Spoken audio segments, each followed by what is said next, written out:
So if no one else wants to do a scene for the rest of the day, we can just scoot on over to after school.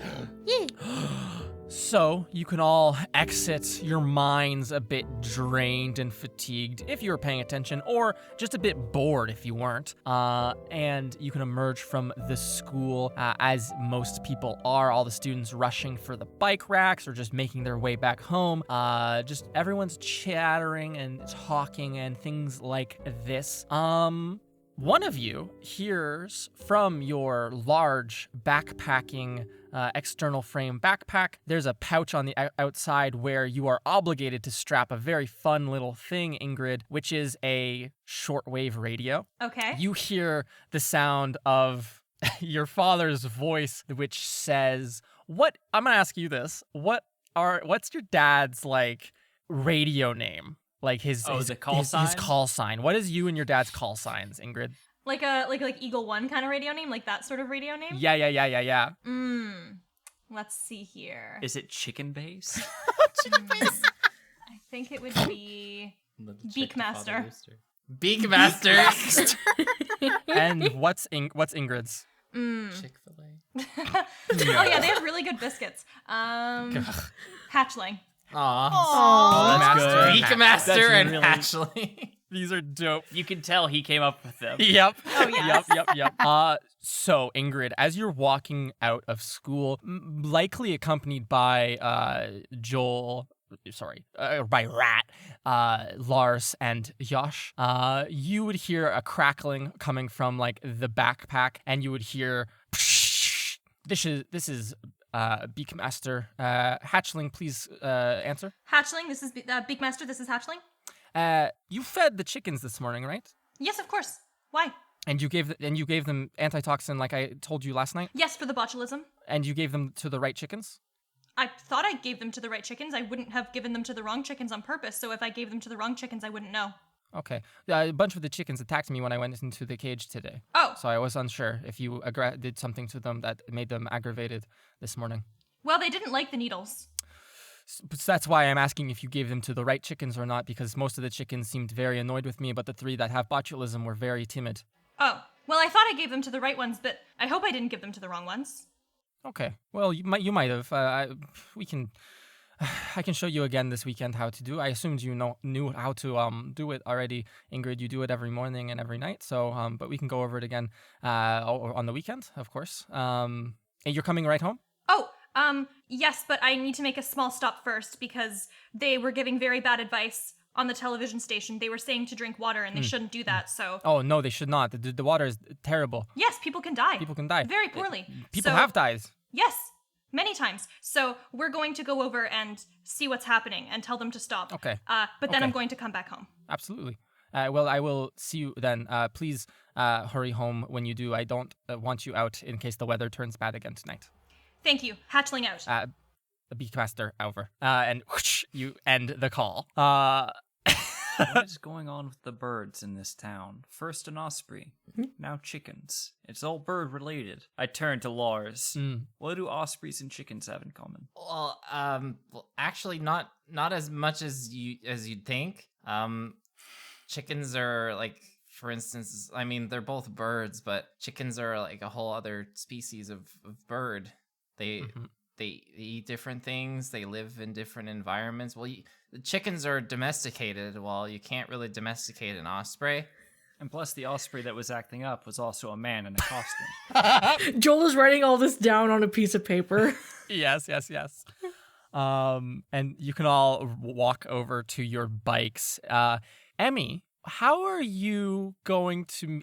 What is the transition process between saying bye to your cool friends and then meeting up with your not cool friends? Or rather, your other friends. I don't want to imply that these people are not cool we are in the their loser own friends. ways. It's fine. Okay, how do you meet up with these fucking losers, Emmy? Well, I think that I will always make an excuse that I need to be home because my mom wants to bring me on a shopping trip and we need to go to the mall. Okay. And then I guess we've made it let me know if the rest is fine with this. But let's say that follow us or let's hang out. There can be sort of small signs, like let's say tap on the nose, like 1, 2. Let's meet at the hideout after school or something like that. Mm-hmm. Just so that there's like no direct contact. I think Joel looks at the group in that case and goes, we haven't made a sign for let's meet up at the TV station to talk about the Osprey person who is sick. I have it. Don't worry. Okay. I turn. Emmy. They have their middle finger up. Ooh. For those of you listening on the audio medium of a podcast. Oh yeah, I forgot this is an audio medium. Flips the bird at Emmy. People, Emmy, you just said like, oh, I'm going shopping with my mom tonight, and all your friends are like, oh, so lucky. I wish I could go to Stockholm on a school night. And like, oh, and like then everyone as they're walking out to the bike racks hears Yash go, hey, Emmy, and sees him flip the bird. I'm at like you. trying to avoid the Flipping the bird seems confrontation. thematic. I'm just ignoring everything. Joel's jaw has dropped. There's been so many things you're not allowed to say around kids. Ingrid puts her Done hand today. over Joel's eyes to like shield the vulnerable child from this horrible symbol. I am In that case, panicked. Joel saw nothing and is just like, I'm very confused. I am panicked. I'm going to look around. Is there like other students here? Everyone is here. It's right after school. Okay. Diedrich is like a couple feet behind you. Oh, God. And not even like going to stop Emmy and like discuss with you, but just will be like, hey, you can't do that to her. You can't just do that to her. And will just push through his friends at you, Yash. If she has a problem, Oh, she can film no. me herself. I would like No, to. you shouldn't treat her like that. You shouldn't do that to a person. You shouldn't just be so vulgar at them. What's your problem? And he'll give you a shove. I'm going to put my hand up and I'm going Motherfucker. to be like, I got this all handled. Diedrich, go back to your friends. And I'm going to roll my eyes. Oh. Ingrid, I still can't see. Oh, sorry. Here. It's okay. Thank you. Roll charm. Okay. And you need to beat 2. Hey, how does assisting help? Oh. Like, is there any way that I can assist in this situation? have to tell me precisely how you assist, and you'll give +1 to Emmy's roll. Yeah, I like turn and I like This actually little smile birthday at Diedrich. boy. I'm like, yeah. Hey, I wouldn't fight her. Let her talk to me herself. I don't think you're so good at the talking. That's supposed to help? Oh my God. It's more of just me like pushing him away. Yeah. Okay. Like, no, let her handle this. All right. Emmy, take +1. So that's because 9. Yash is helping you. So roll 9. You need to beat 2 successes because of because of Diedrich's trait, headstrong. Okay. Oh. We'll see how strong his head is when I crack it open. Jesus Christ. We don't want the police at the school again. I got 3 6s again. You got Holy 3 successes. shit, nice. So Oh, damn. you succeed, and you can buy a Thank bonus if God. you'd like. You got Diedrich wrapped around your finger. Yeah. I mean, that is true. Maybe he's frightened of me, or he's impressed. What's better, He's impressed? or that you like stood up for it, right? Yes. I think that makes a lot of sense, right? yes. So like, Yash, you see this guy in front of you. He's 6'3", a strapping 15-year-old, right? Like not even done growing, very large, athletic. He looks like he's about to like step up to you, right? And you're like kind of pushing him back. Hey, listen to Emmy. She'll listen to her. Maybe she'll tell you what to do, right? Kind of defusing, but not doing your Yeah. best at it. Kind of still with a shit-eating grin, right? This isn't what I do. Yeah. And Emmy, his fist is clenched like he's absolutely about to sucker punch Yash. And you say this, and so you say you'll handle it. Is that correct? Yes. Like I'm sort of like, Okay. please get away. Mhm. And I'm going to sort of yell whisper, like, Uh-huh. what do you think you're doing, Yash? Before you do that, Diedrich will kind of like lean in and whisper to you, Yash, and be like, watch out when she's not watching, and like give you a light pat, heavy pat on the shoulder. Don't worry, big guy. I don't need her to protect me. And you both share a glance, a very Yeah. icy glance between the two of you. And then he'll walk off with his hockey buds. Did you see the spitball? Are you asking me? Yeah, did you see the spitball? Look, at his mullet. I mean, you look over, there's like a scattering of little spitball behind his mullet, just super dried in there after being in there for like Ew. 3 hours now. He's not I put noticed. a little bit of gum in there. You- It should really. Ew. You did that? Yeah, anyways, we're heading over to the television station. There was some weird stuff. We'll fill you in. But we didn't have a hand signal to let you know because you need that kind of thing. Okay, are you guys going right now? Yeah, but in order to, really sell this, you should probably slap me as if I've said something really offensive. Okay, I think I can do that. All right. So I'm going to cough before I do it.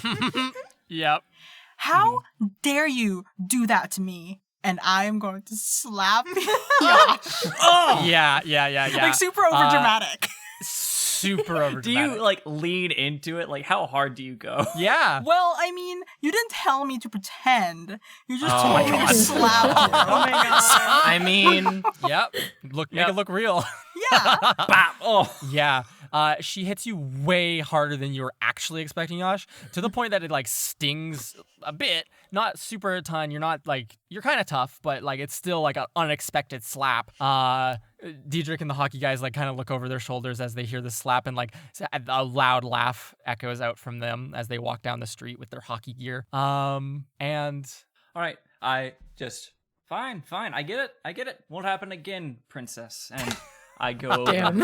to my bike absolutely, and y'all can let's ride. hop on your bikes, and one of them a rusted little piece of scrap thrown together. One of them, Lars, I forget, you described your bike, did you? no. No. Lars, what does your bike look like? It's like an old city bike, Okay. Yeah. not That meant is to go old. off road. It's very just it's a hand-me-down. Yeah, this old kind of rusty thing. The back wheel has a couple of patches on it. It's seen better days.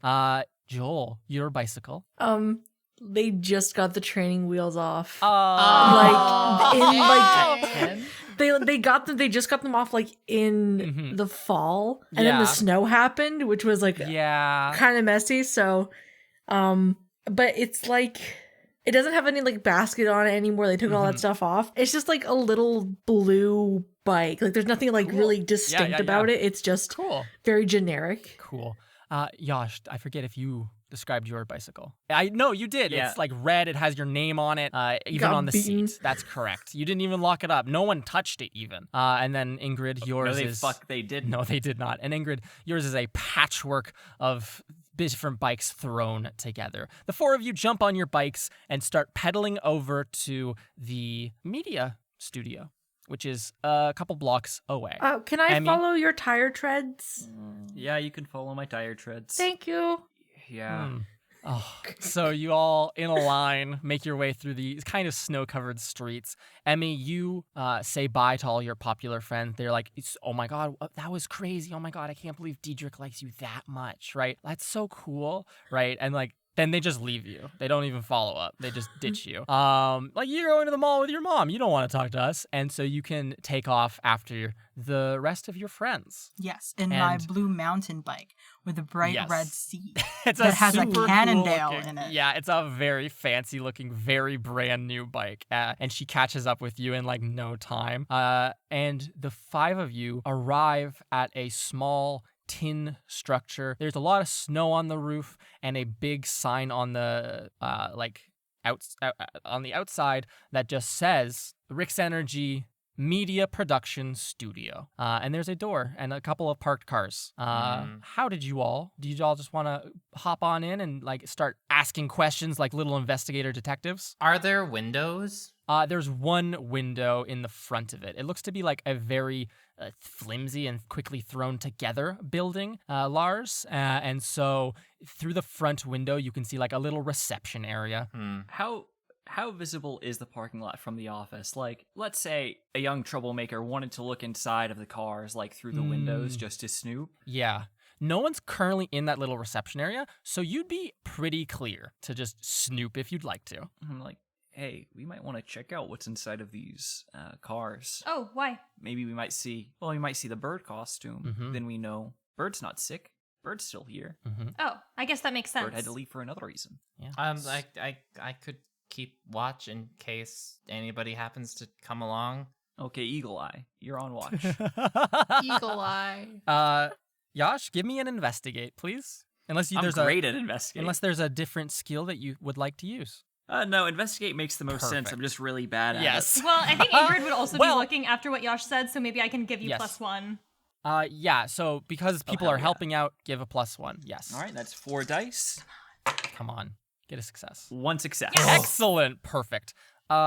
Is there anything that you get as a success? I think you might get to ask me specific questions.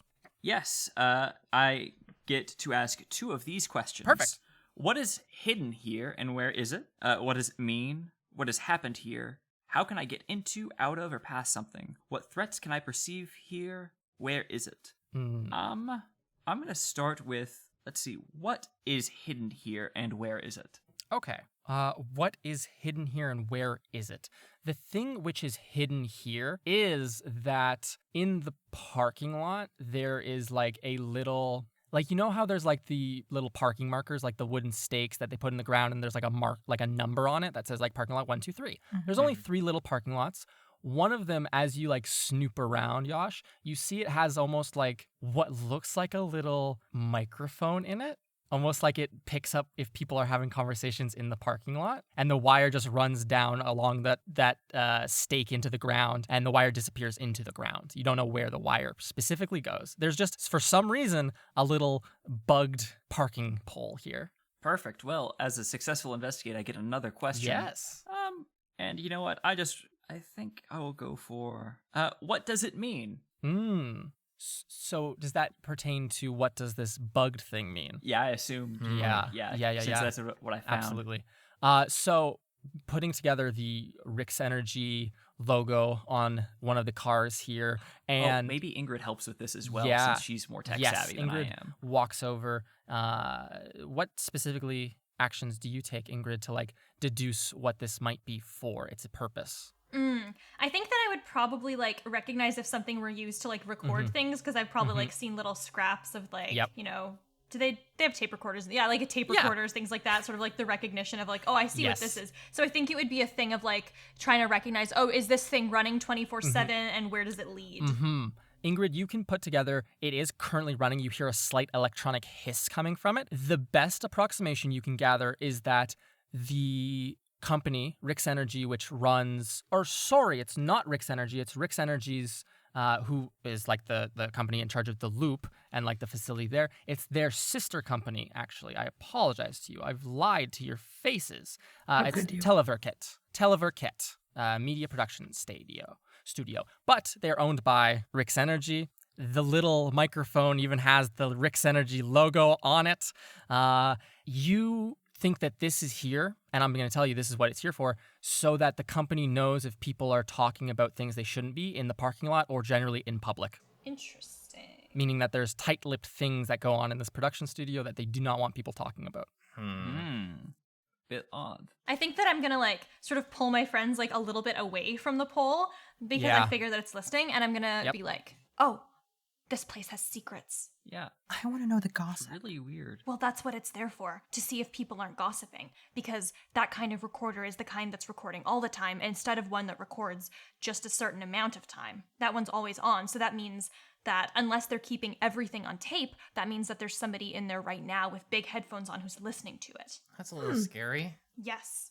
We're not trying to do anything bad, so It's not for us, but somebody would be listening to us anyway if we were standing a little bit closer. Are the people here doing something bad? I think it's just secrets, but I don't know. Listen, Rat. Are they grown-ups? I would think so. They're probably doing something bad. That's a good point.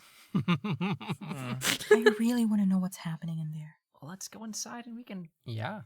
we can just say, hey, where is our osprey?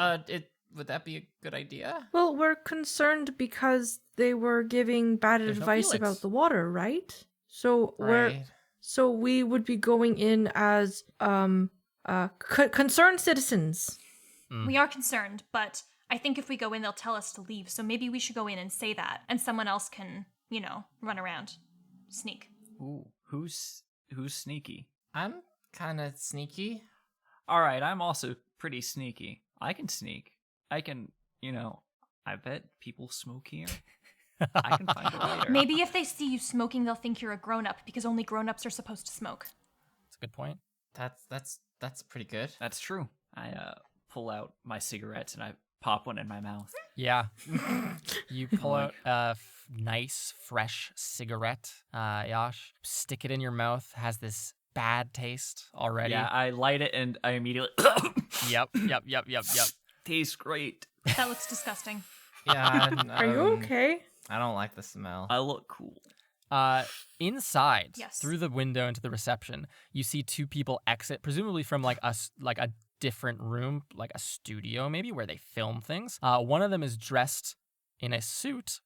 You recognize them, Lars, or him rather, as the guy from the program this morning. The other man is dressed in like a bright blue televerket, kind of like media puffer jacket, and like they're kind of like having just a casual conversation. And they'll both look out the window and see 5 kids standing in the like parking lot, one of them smoking, and like the younger guy will open the door and say, hello, you shouldn't be loitering around here, and please don't smoke here, it's bad for your health. No, it's not. Drinking water is bad for your health if you don't boil it. Oh, yes, the water is safe, but always have a filter on you just in case. Yes. Oh, I assume you're here about the Felix the Osprey segment this morning? We've gotten a lot of calls about that already today. Yeah, I was kind of, looking forward to that, segment, and I was a little disappointed that, he didn't show up. Is Felix okay? You see this Bjorn guy. He's young. To you guys, he's old, right? He could be anywhere from like 20 to 35, right? You do not know. And he like turns to the other guy, the one wearing like the telecom jacket, and like will whisper something, and they like shake his head and like shrug, and he'll like close the studio door and like walk out into the parking lot with the rest of you all, hands in his suit pockets. And he'll say, "That's the guy who was on the television." You're not my mom's editor. I offer him a cigarette when he comes up. yeah, he'll take one, and he'll hold it out for you to light even. I'll light it for him. And he'll take a long drag of it, no coughing, no choking. And he'll go, Felix is a bit under the weather. He was out in the blizzard last night and got a little sick and wasn't able to make it in this morning for the segment. But he'll be in tomorrow morning, or he should be at the very least. Thank you all for showing such great concern. It's good to know that the youth of town are so filled with knowledge about the outdoors and safety. Is Felix stupid? I don't know why you would say that. Have you not watched the program every morning? He's so smart. Have you not seen what he talks about? Yes, but you would have to be stupid to go out in the blizzard. But I didn't think Felix was stupid. Is he stupid? Well, he doesn't live in the house, right? He's an osprey. He nests out in the lake. Well, now but he's a guy in a costume. Well, okay. now that I think what? about it, I pat Ingrid on the back and I'm like, hell yeah. Wait, so the guy in the costume. Wait, so animals are not people, but animals can be people in costumes? People wear costumes sometimes, and it is a work thing. It's a work thing. I dress up in a suit for work. But that doesn't make me a business person. also the more that I think about Wait, so then it, what are you? Oh, I just work at the media center. I run the cameras. They just put me in a Oh. suit today because Felix wasn't feeling well because he was out in the blizzard, like I said. Is this But that's motherfucker stupid. lying? Ooh, is he that- lying? I wish, I didn't know if there is a way, I don't think there is like an insight check. Would it be like Equivalent. maybe empathize? I think it would or- be empathize or comprehend, maybe. If someone wanted to roll that. I know some people in this group are quite good at those. what was it? Either comprehend or empathize. I have comprehend. Okay. What would I be comprehending? Well, he seems to be a bit sketchy, Lars. And like Ingrid says this thing about like, well, he's just a man in a costume. And he seems to be evading that. So if you wanted to can roll... I also roll? Because I'm very confused about why a person who gives like nature and wilderness tips on the TV would be going out in the middle of a blizzard when that's a very bad idea. Like that would just be very confusing to me. Interesting. I don't think we can do because it's only one roll per action, right? Okay. Like one roll should wrap it up all up. So if one of the two of you wants to roll, whoever has a better comprehend. I have 3, so probably not me. I have 8. Oh, Okay. go for it. Oh my god. So Lars, tell me what you do to try to get the information from him and understand what he's trying to say. You're a child and he's an adult. Can you dumb it down for me? Right? First of all, osprey live outdoors, and Yes. a blizzard wouldn't make them sick because they live out there. No. Yes. Roll comprehend as he starts So to like Bjorn what I'm says saying roll doesn't really comprehend. make sense in my kid brain. Jesus fucking Christ. One success. Come on. One success. Perfect. And he'll go, okay. But you can't tell any of the other kids in town, right? Okay? Swear to me that alright. you're not, like, it's a very big deal if you tell any of the other kids in town, right? Right. Felix the Osprey is not actually an osprey. No shit. His name is Bjorn. Looks around once or twice. He's like, he has brown hair and like a bit like a. Now that you're looking up close, a very like scraggly, not very filled in kind of beard, and he'll lean in and say, his actual name is Carl Olsen. I went to school with him. He's a decent fellow. He just didn't show up for work today. So you mean he's Question. not really an osprey? And Also, yeah, what's up? Yeah. hey, do I know the last name of the Carl that my sister was hanging out with last night? We see the 3 dots go thunk, thunk, thunk above Yasha's head as the realization sets in of like, Carl Olsen. I know a Carl Olsen. My sister went driving with him last night And didn't Uh-oh. come Yes. back. and didn't come She's back. dating Oh. a guy who dresses up like an osprey. That's embarrassing. But sorry. And then it really clicks, and I'm like, oh. Yeah. Oh. But he should be back tomorrow. We didn't hear from him today. But I'm going to go stop by his home right now and make sure everything's okay. I'm sure he just got a bit sick, like earnestly just a bit sick in the blizzard last night.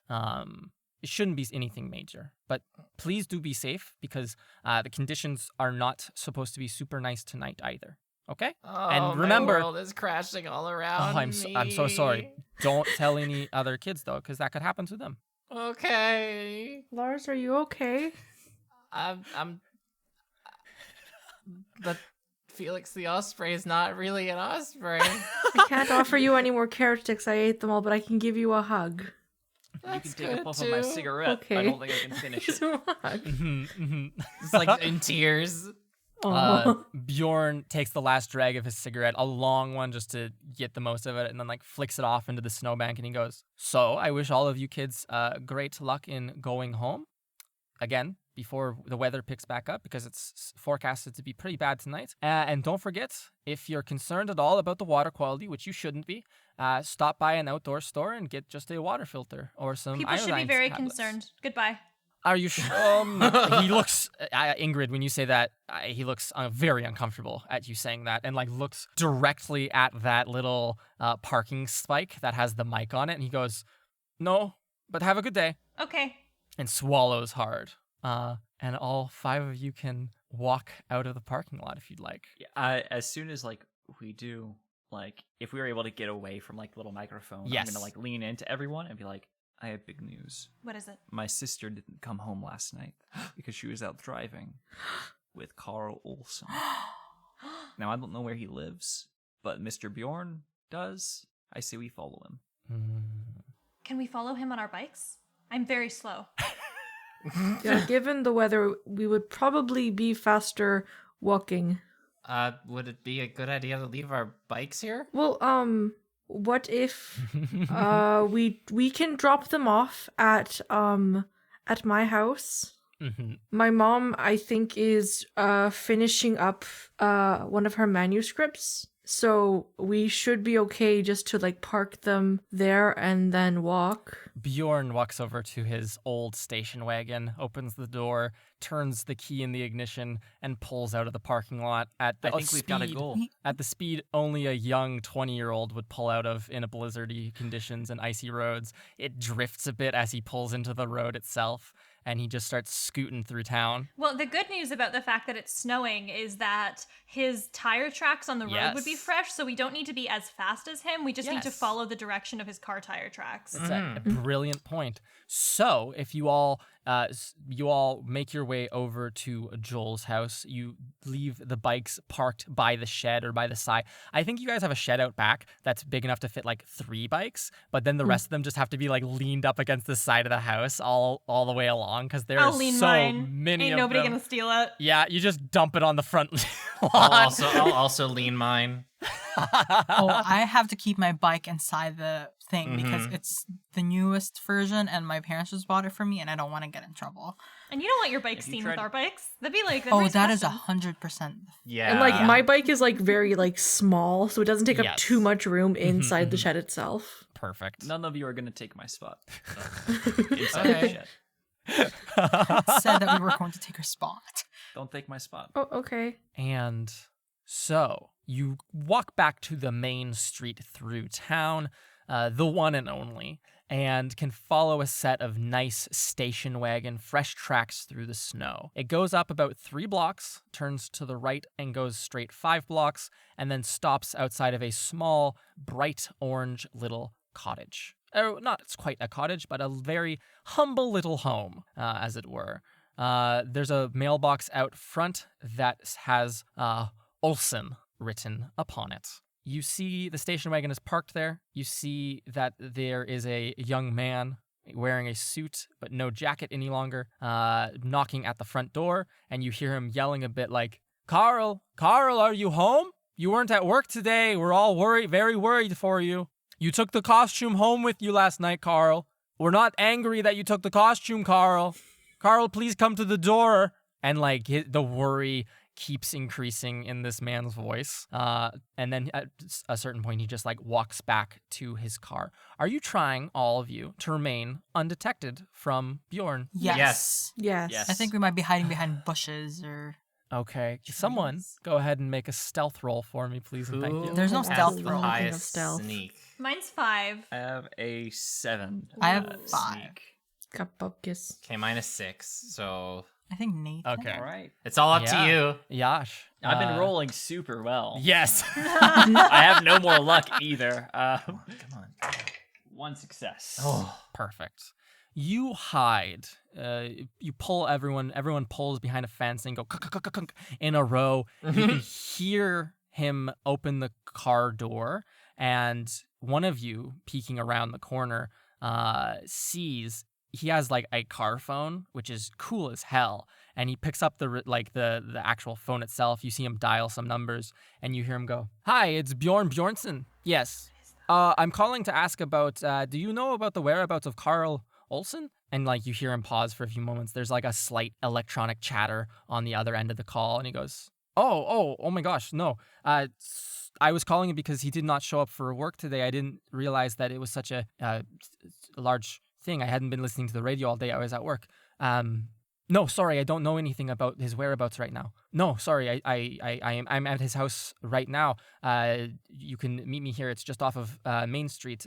It's 7 Sternum Way. Yeah, I'll wait right here for you." And he like hangs up the phone, and he looks kind of like very stressed or like worried, right? Who do you think that is? Emmy, you have a fancy radio. Did you hear what was on the radio today? Do I know what was in the radio? You could click on the radio right now, or you could walk by a kiosk where the radio is playing and hope to catch something. Well, I also have the... Okay, is this You dumb? have a Walkman. Do Walkmans You have have... Walkmans just play cassettes. They don't have Okay. radios. But did I hear But- any of the, like... Because I assume that my grandma Interesting. plays, like... Roll a... Is there a check that you could roll to see if you were paying attention while walking out? Comprehend? Because, like, here's the thing. Comprehend? I kiss my grandma goodbye whenever Yeah. I, like, before I leave. Okay. In that case, I won't even make you roll for this one then, in that case. Emmy, when you were walking out the door, you picked up your egg sandwich from, like, the counter. You walked by, gave your grandma a kiss. She was listening to the radio, and you heard that same thing that Lars heard this morning about the warning about the blizzard. Please don't go outside. But then, whereas Lars rolled on to try to get to the Felix program as soon as possible, you stuck around for a few moments and chatted with your grandma. She complimented your outfit. And then you heard... please do not go out on the road today or this evening. The blizzard is expected to continue. Last night there was a car crash off of Route 7 going north towards the research facility. A red pickup truck thought to belong to Carl Olsen was found. His whereabouts are currently uncertain, so if you know anything about his whereabouts, please call the Televerket Media Studio or the local police. And then the kind of message carries on with like, today's lotto numbers are, right? And then you flash back to right now where the sun is kind of like in this golden hour moment. You guys are hiding behind a fence. Let me try to see if I remember. Carl Olson accident. There was a car accident in Highway 7. What? Apparently he has like a red it was like a red truck that was in an accident. They don't know where he is though. So I guess there's no body in the accident. So Did they mention any other body? I mean, there was no one. Anyone else? I don't think there is. Like, I bet they would have said something. They were just saying that the car was left in where the accident was. Yosh, didn't you say your sister was there? She wasn't in our bed this morning. Do you think maybe she's still out there? She's tough. She's fine. But, she might be hurting some people, so we should find her to stop her from messing I anyone think it'd be up more too likely badly. she got hurt, right? Maybe she not her. made it to the clinic. Yash, you know your sister. If she got hurt, her first instinct would be to go to like a friend's house, not the clinic. Or even like to like meet up with some people out in the woods somewhere, or like at the park would be more likely than going to like the clinic where she's because if she goes to the clinic, then they report that back to like your parents and everyone else, right? Would it be possible? Could I roll contact to see if I know one of those friends? Absolutely, you can roll contact. Hell yeah. You all wander back into like the heart of town. As you're standing here behind this fence, as like trying to figure out what's happening, you do hear the sounds of like police cars approaching. And if you were to wait here for long enough, you would see one roll up behind Bjorn's station wagon, and like a police officer gets out and is like having a conversation with him. And from eavesdropping, you can hear that he's just taking like, oh, when's the last time you saw Carl? What was he like? Was he was he drunk? Was he okay? Was he tired? Was anything like this, right? Like, and kind of explaining like there was a car crash last night, probably due to the blizzard. The car is out there. Some officers are closed the road so no one can go in. But blah, blah, blah, blah, blah, right? And it's not like adult stuff, blah, blah, blah, blah, blah, right? And you guys can wander back to like towards Main Street where like there's more people. And Yash, contact roll, please. Yeah. So I have 4 in heart and 1 in contact. Perfect. Not very good, but Not very good at all. No successes. Okay. No, you do not know you know names, but you don't know if they're the real names of your sister's friends or just nicknames. And you definitely don't know their phone numbers or addresses. Yeah. I go to a phone booth and I like keep on trying to look up names like Scrunge and like Gilfair. Is your sister And is your sister cool? Like, how old is your sister? She's way cool. She is the coolest person in the world. Like, oh my god. She's like, she's early 20s, like I think 21. Do you keep up with your siblings' birthdays? Because I don't, but she doesn't really keep up with mine. But like you could tell, like he is very nervous at this point. Like, he keeps on like rubbing his palms against his pants. I can't get a hold of anyone. I can't find any numbers. What? Yeah. What do you all do? The reason why I was wondering if his sister's cool is like if just like by association, by being popular, maybe there's like a mentor who's like in the older years and may like know what these nicknames are. Because like if Yash knows like nicknames, you could try a contact roll, Emmy. Well? Yeah, Can I do to that? like try to get a hold of because it's a small town. Yeah, absolutely. Someone who knows, someone who can give you some intelligence on the situation. That is 1 success. Okay. Emmy, what is the name of the popular, like you recently were, in an informal way, handed down the title of most popular girl at school? What's the name of the girl who essentially handed it down to you while she went to the upper year school, like the gymnasium? Like the 10th through 11th or 12th grade, essentially? Leandra. So, you know the phone number of Leandra. She pulled you into the bathroom one day at the start of the year and said to you, "You're going to be the cool girl when I leave. I know it. Here's my phone number. Don't give this to anyone or I will tell everyone that you, like, pee the bed." And then you've never called it, but you know it by heart. She knows anyone who's worth knowing in this town. Okay. And at this point, we don't have any phones, right? It's only like It's the payphone. You guys can be gathered around a payphone. Yasha's looking through very anxiously and trying to hide it. The rest of you are like puzzled and kind of looking around. I think maybe Ingrid even like nervous as you watch the sun go down and thinking about like, oh, my dad's probably like, where is she? Where is she? Where is she? The wind picks up. We all have to pile into the phone booth. Yes, absolutely. Emmy, you can dial her phone number if you'd like. Yes.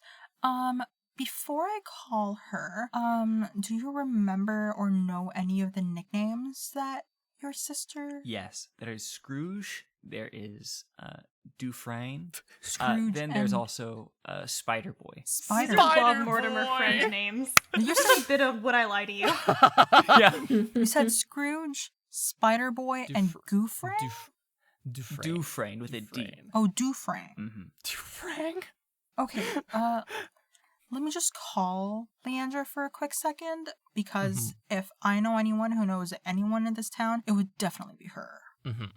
So Absolutely. I pick up like this like sticky note that is folded many months for it's many like months. a heart. Oh, yeah, it's a heart sticky note. Yeah. Yes. Oh my god. And I'm gonna And you dial open it.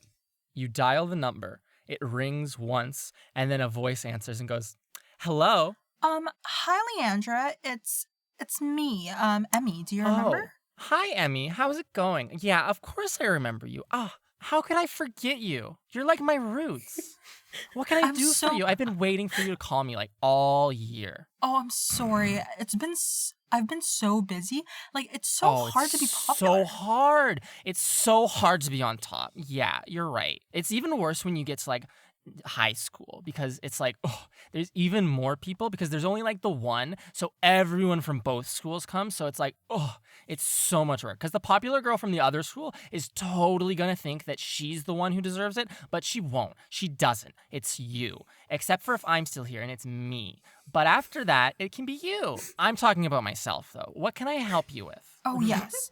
I just knew that you would be the person to ask you this because you know everyone in this town. Everyone worth knowing. I know everyone who's anyone. And I wanted to know if you know anyone with the nicknames Scrooge, Spider Boy, or Dufresne.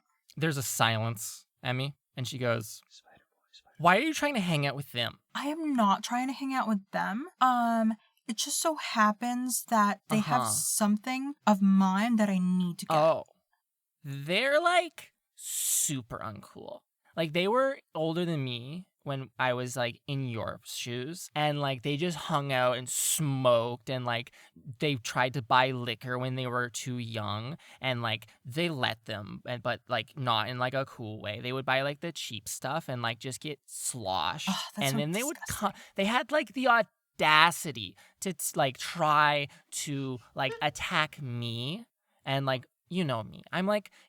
You have to be like, there's a virtuosity, you know? And so like they tried to say that I was like way worse of a person than I am, but it's totally not true, Emmy. And like they'll try to do it to you too. Like those loser kids probably at your school, like there's probably a bunch of them. They probably sit on the ground and like don't talk to anyone and like look weird and like play around with their stuff and toys and like try to pick fights with people or just read books. Like, you know, like losers, like they will probably try to make you look worse so that they can look better. Because it's all about like the hierarchy of things, right? It's all about perception. It doesn't matter because there's no one's really actually friends. And like, anyways, I'm getting sidetracked. They tried to do that to me, them, and this like other girl.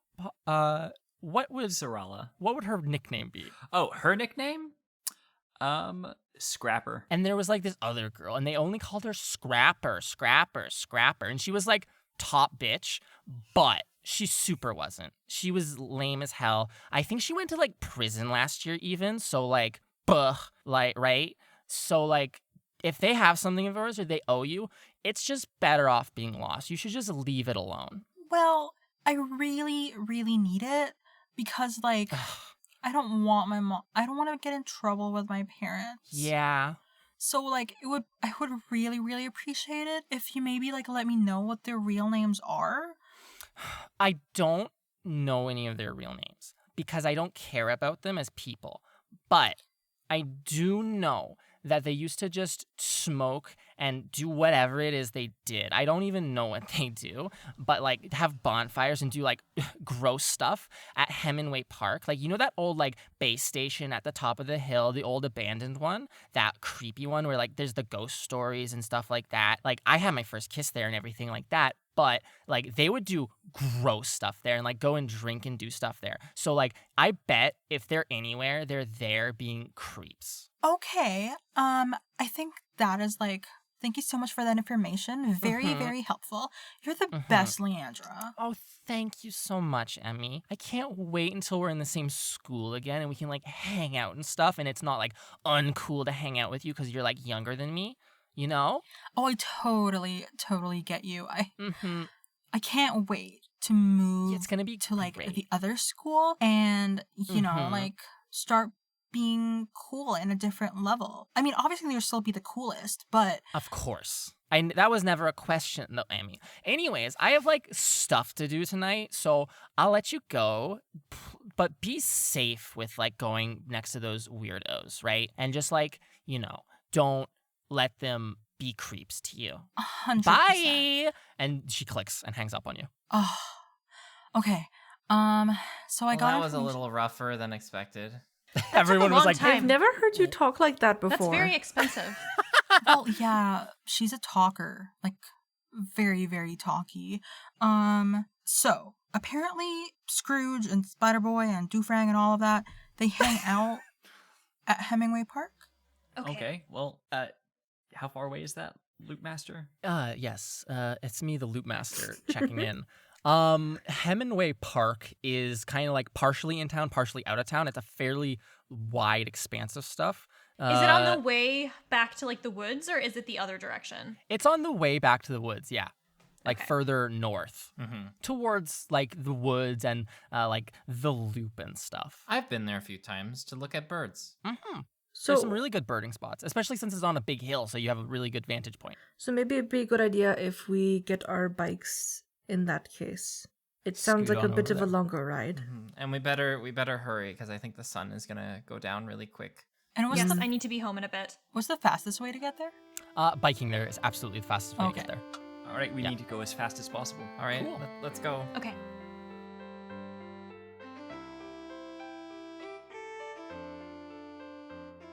Hey guys, I hope you're enjoying the middle of this episode of Trials and Trebuchets. Yeah, Hi, what are you all doing here? Sweden, am I right? Wait, people listen to this? Oh yeah, there's a lot of those. Wait, why are we recording this? We're recording this. We're all to just in say a funny, goofy mood. We did a thing that's cool for our 3rd anniversary of making a podcast, which is on January 29th, the public one at least, which is when the first episodes went up. We made a merch store online at trialsandtrebuchets.com, the name of the podcast.com, where you can go and buy a t-shirt, or at least pre-order a t-shirt, which we're going to ship out as soon as we get all the orders for, and then a bunch of nifty stickers made by friends of the show. Bet you never thought we would do this, huh? Yeah, I bet you never expected this one. Bet you Surprising. didn't think you... Well, it was egg on rough. your face. I think that's like it. Is there any other... Yeah. I mean, that's pretty That's much really it. cool. Pre-order a shirt, check out some stickers, maybe buy some. And there's Yeah. like so many cool stickers. We've got There like is. Yep. we've got Delnus's hat and Mira's lyre. We've got one of like It's a wonderful... We're providing you with a sneaky- means to fill the trebuchet-shaped void in your life with merch. I adore the sticker art. I want to put it on everything I own. Carla and I personally possess the ability to make as many stickers as our hearts desire How dare you? and put it on as much stuff as we want. So join us in that and order some dang stickers and a t-shirt, because the t-shirt is a cool Nesca art with the Trials and Trebuchets best on. character, best character. merch. I love her so much. We love an Ascendant in this house. We do. I miss her so much. She's with us in spirit, I guess. And she can be with you She's in in my physical. Google Docs. She can be with you in physical form if you buy a T-shirt which has her on it. No, we don't want her wow. to kill you. So go check out trialsandtrebuchets.com for merch. No, and stick it t-shirts on your won't actually kill forehead. you. And now back to your regularly scheduled podcast.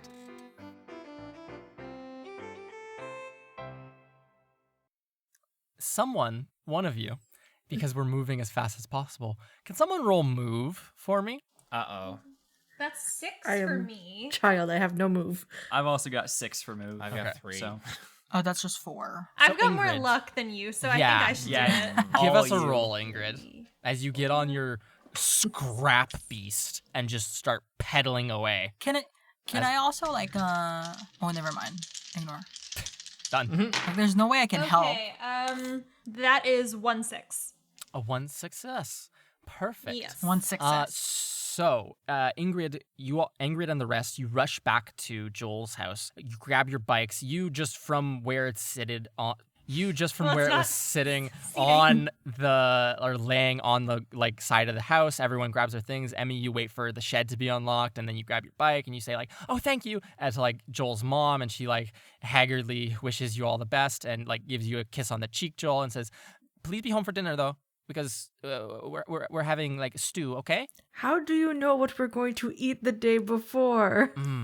Well, every Sunday I sit down and write out on a piece of carton, this is everything I want, and then I go to the supermarket and I grab everything. Because if I don't, you and your sister will starve. You're the best person. Thank you very much. I love you, my son. I love you too. And you can all, and while you're doing this, Joel, everyone has motored away from you, just like hammering those pedals, especially Ingrid. Ingrid, in the back of your head, you're like, oh my God, my dad is going to be so mad at me if I'm home late. I need to get here as fast as possible. And just like my head emptied pedal, right? And through snow and slush, the snow has begun to fall once more. Gentle right now, but it's likely going to get worse as the night goes on. You arrive at Hemingway Park. It's this wide open expanse. You can see there's a hill with a small trail going up it. There's a bunch of people playing hockey on a big pond nearby, and there's 2 rinks that are under construction. Ingrid, you just plow through the snow and leave a trail for everyone behind you, and make it next to the pond before the snow gets too deep that you can't ride your bicycles anymore. So there's still like the little, probably like 20 minutes up that hill that you need to ride or walk, and at this point rather. On the ice, there's some hockey going on. There's just some people like skating with their kids and teaching their kids how to skate. But on the closer side of the ice, there's some large fellows playing hockey, rough housing with one another. No one's wearing helmets. You see one person fall to the ice and like a tooth goes flying out and everyone laughs and cheers. Yeah, that's the 80s. And someone looks over. His mullet flaps in the snowy wind, and he'll call out and say, "Emmy, why are you hanging out with them? You're not here at practice already." You play and hockey? then kind of looks at everyone else angrily, especially you, Yash. And I think that this is not something that like takes your attention very quickly, because you are much more focused, I think, right now, and correct me if this is wrong, on your sister and your sister's Absolutely. whereabouts. Is it super obvious that it's like a pack with them, or Yes, it very much is. He begins to skate over some of his other hockey dudes, and you'll go, "Oh, Lars, how are you doing tonight? I was talking about you earlier. We were all talking about you earlier. We think that you should join the hockey team. We think you'd be very good at it." But he's very weak. "Oh, but he can work at that. You can improve that." I don't really have any interest in sports. "Are you sure?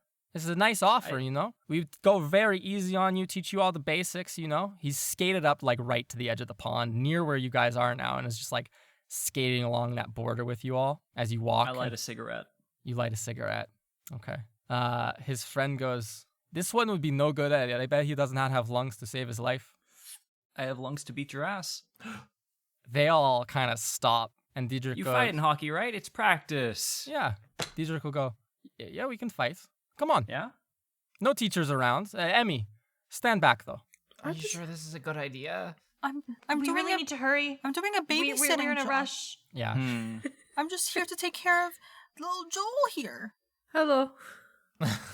Don't fight in front of the It'll kid. be one punch. Yash, what do you want to do? What is the... Here's a question for the Yeah. group. Like, what is the mood for you all here? Like, are y'all, like, pushing to go? I feel like there is a sense of urgency that Okay. finding your Yeah. sister and Carl is of the utmost Yeah. urgency. Yeah, I'll Ingrid's eyes say- keep flicking to like the sun just really. Yep, the really Before the Almost low blizzard down. sun. restarts. Getting really cold. I'll say to you, Yash, you can get the read of this that if you guys walk away right now, like if you turn around right now, he's gonna try to sucker punch you because he's fucking annoyed with you. All right. I'll make it quick.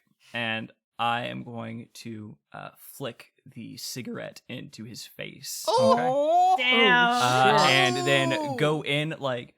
So what I'm essentially trying Yep. to do is do, like, the cigarette into the face, And have then- him flinch. Yes. And then get him low where he is, like, then on the ground. Yes. I'm basically just trying to Pummel tackle him down. Yep. on the Oh, ice. Yep. shit. So give me a force roll and add +2 because you used your iconic item of a cigarette and lighter. Oh, shit. I'm going to like be pulling like Joel away from that and sort of just like, Yeah. hi, I'm Joel- babysitting right now and I'm supposed to be caring for this child. Yeah, Joel is like 100% like hiding now, like trying to get behind you, like hide because like the flick of the flame is like just completely caught him off guard. He's like, whoa, okay, Yeah. this is dangerous. And Nathan, Yes. Diedrich physically has the feature brick shithouse. So please roll 2 successes or more to physically best him and his buddies. Dear. Well, I've got 5 in body, Yes. 3 in force, and then 2 for my iconic weapon. Rolling 10, you can't go wrong. And what did you get? Yeah, I mean, here, one second. it's like a 1 in 5. Yeah, for the audience, the chance to succeed on a 10 here is 84%. That's just for 1 success. Yeah, well, you need So let's see how I do for 2. That is 3 successes. Perfect. You get a bonus? In which case, Would you like to buy a bonus effect? I would love to buy a bonus effect. Oh, there's so many things you can do with force. Yeah. Oh God, there are so many good things here. Holy shit. I think I will take. You don't need to roll to overcome the exact same trouble in the future. Okay, okay. Like There we it is very go. much like I am just going to take this dude down. This is a one and done. As soon Yeah. as he's on the ground, I stand up and I'm like, "You're nothing. You're nothing. Yep. Fuck off." He kind of like trips to the ground. You all hear the ice make a very terrifying kind of crack underneath both of their weight, but it's fine. Nothing else shifts. Yash stands up and starts yelling at him. You're nothing. You're absolutely nothing. He looks at you with like an embarrassed face. His 2 friends kind of look down at him, between you and him, and between you and him. And Diedrich will just be like, "Yeah, no need to fight. No need to fight. Let's go." And like will scramble to his like to get to his feet. You see that like his like ankle kind of is a bit injured as like you took him down, like he flinched and then like he almost rolled his ankle in his skate as you took him to the ground. And so like he skates away kind of limping a bit, and you hear one of his buddies go, "Are you sure you don't want to do anything? Do you want us to go by later and find him when he's alone?" And Diedrich will go, No. We leave him alone now, and we leave him alone. It's fine. As they like skate back to join the rest of the hockey guys. As I turn, I pick up my cigarette on the ice. Yeah. Put it back in my mouth, and I'm just like, "All right, let's go. We don't have enough time." All right. All right, Perfect. let's go. That was kind Exceptional. of cool, by the way. Yes, you hit him Yeah. very hard. We need to hurry. I really don't think I was supposed to see that. I mean, I don't So- think so either. that was Okay. pretty As long well as you learn deserved. from it. The 5 of you hurry up this snowy trail. The sun, Ingrid, has set. As Oh, you no. reach Oh, near to the shit. top, you hear a crackle from your backpack that says, "Hatchling, where are you? Are you okay?" Hatchling in. I'm okay. I'm so sorry. I really want to get home quickly. There's a bit of a situation. There's a bit of a situation here too, so if you could hurry home, I probably need a hand. The chickens are getting, and you hear like a loud cacophony of cawing and like the shaking of metal almost. And he goes, "Bad. The Beakmaster out," and he's like panically ends. Thank the you, transmission. Beakmaster. Okay, we Are need your to be chickens as fast okay? as possible. No, I don't understand because I know that I gave the right chickens the right needles, so I don't know why they're acting like this. Did you boil their water? Of course. But I- it's because of the botulism, I think, but it shouldn't be because of the botulism. I don't know what botulism There is. could be a lot of things that could set chickens off, but I don't know. You all rush to the top of the hill. Standing there is a wooden cabin. It looks a bit decrepit. The windows are smashed. Looking carefully in the night sky, you see a gentle plume of smoke rising in the air from the single chimney, and a heat emanating uncharacteristically from this abandoned house. If you were to walk up to one of the windows and take a peek in, you would see huddled in the corner near a single wooden stove, a person, a girl, a young woman who looks to be cut in the face a bit, huddled next to that wood stove with her jacket wrapped around her, shivering slightly. Is that jacket familiar to me? It is. You see your sister sitting there shivering on the ground, alone. There's no Carl here. All right, perfect. I'm gonna open the door as soon as I see her in there. Absolutely. Legally. Where have you been? Oh my god. Oh my god. You see her jump almost a foot in the air, almost like she was going to stand up, but her legs give way and she like falls back to the ground, and she just looks at you scared, almost like she has not slept either, and she'll go, "Oh, that was so scary. I thought that it was something else. Oh my god."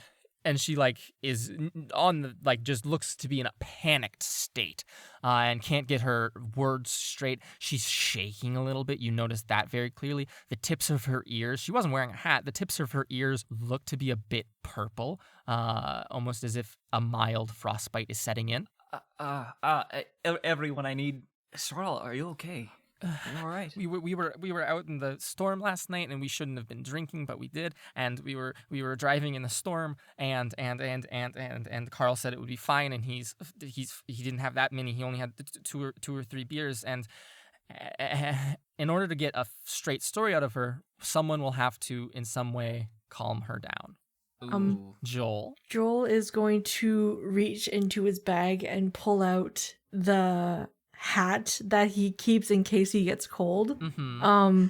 And I think as she's explaining everything, he's going to like move closer to her, and because he's read books about situations kind of similar, like when he wasn't supposed to read Lord of the Rings, but just the act of like moving slowly towards someone when they're in a panic state to like get like the best result of like not being like hurt or something like that. Perfect. And so he moves over and he gently like puts the hat on her head. Okay. And so if your empathize skill is not very strong, what's your empathize skill rather? It's just based on mind. So like just to check really quick, Yep, because absolutely. when getting everything set up, you choose certain skills that you want as well to be a bonus. So in this case, my mind is, in this case, it's just 4. Okay. So in that case, if you've not chosen empathize as one of your skills that you want to put levels into, it would just be 4. Okay. So then I'll extend an olive branch and say, if you, Joel, want to put the hat on and then someone else has a better empathize skill, I will let that count as a help action and give a +1 to someone else going forward. Or if no one else has better than 4, Joel can make the roll. I got nothing. I also have a 4. Yeah, my empathize is also 4. Okay. I'm just staring blankly at this situation. Absolutely. I only have I have 5 mind, which means my empathize would be 5. Ooh, okay. So in that case, Joel walks over and puts a hat on. And if you would like to say something, how do you try to calm Yasha's sister, Sarala, down? I have no idea. What's the best you can do, little You're a Lars? cute 13-year-old who cares about birds. Yeah. How do they try to like reach out to someone? Yeah. I guess sort of like slowly approach and like sort of like gently hold her hand, like cusp it between my 2 hands and say, it's okay. It's okay. Yes. Everything's fine. Your mind flashes to a time you might have been in the woods and you saw a small bird fall into the ground and just shivering and looking terrified, and you just start reacting in a very similar manner. Despite this being a young woman who's quite a few years older than you can still reach out and try to comfort her in this moment. Roll empathize with a +1 from Joel. Ooh, +1. This is gonna suck, by the way. You do have luck. You do have luck, and you don't only have one, and can't attack your pride. 1 success. Excellent. Perfect. She seems to breathe. When you touch her hands, Lars, they're cold, like dangerously cold. She's sitting next to a wood stove, which you can guess is the only reason that she's not just unconscious right now from the cold. But it's a scary amount of like not shivering any longer, really. Except for like her upper body, but her hands and feet seem to just be still. And you can grab her by the hands and say, it's going to be okay. There's a soothing tone to your voice, and she nods along with you, and will look back to you, Yosh, and like the rest of the group and say, Carl and I were in his truck last night, and he stopped by the liquor store after he got off work and got just some cheap beer, and we both were drinking, and he was driving, and the blizzard set in, and we thought it'll be fine, and so we took like the service road out by the lake, and something jumped in front of the car, and he hit it, and we swerved off. I don't know if I lost consciousness or if everything was just happening too fast, but when I looked over, he wasn't in the car anymore. And when I got out of the car, it was just a whiteout, and I couldn't see anything. And I called out his name, and he never answered me. And I don't know where he went, and I couldn't go home because mom and dad would have thrown me out, and I couldn't go to the clinic, or I couldn't go to the police because we were drunk, and I didn't know what to do. What did you hit? Did you hit a deer? It looked like a deer or some animal. Yeah, I didn't see it. It was just, it came out of nowhere. It was really fast. We were going too fast. We were going way too fast. Is it close to here? Like it's like on the other side of the park. Yeah, I was close to here, so I just scrambled up the hill. I knew there was a wood stove, and that I could stay here, and maybe someone would stop by, and I could like ask them for help. But I didn't have a plan. I didn't know what to do. Guys, I know none of you have ever been to my house, but I'm in a big hurry, and it's hot there, and I don't know if there would be enough dinner for everyone. But if she needs to warm up, and apparently there's a situation, maybe we should go. I'm worried that there's something out there. Like the thing we hit, I don't know if it died. I thought something was following me and has been like around. I've heard like creaking of the trees, and I don't know if it's safe to leave. I am going to pull out my handy dandy binoculars and sort of just take like a survey of the area before like we decide to head out to ensure that, you know, it's safe as safe could be. Absolutely. Give me investigate, add +2 because you use your iconic item, Lars. So as you approach one of these +2. broken out windows. So what's that total for the dice poll? 10. Oh, give us some success here. Holy shit. Let's It's go. beefy, so I need 2 more. I It think. feels really good to roll 10 dice. I'll say that. One of them's my metal one. Ooh.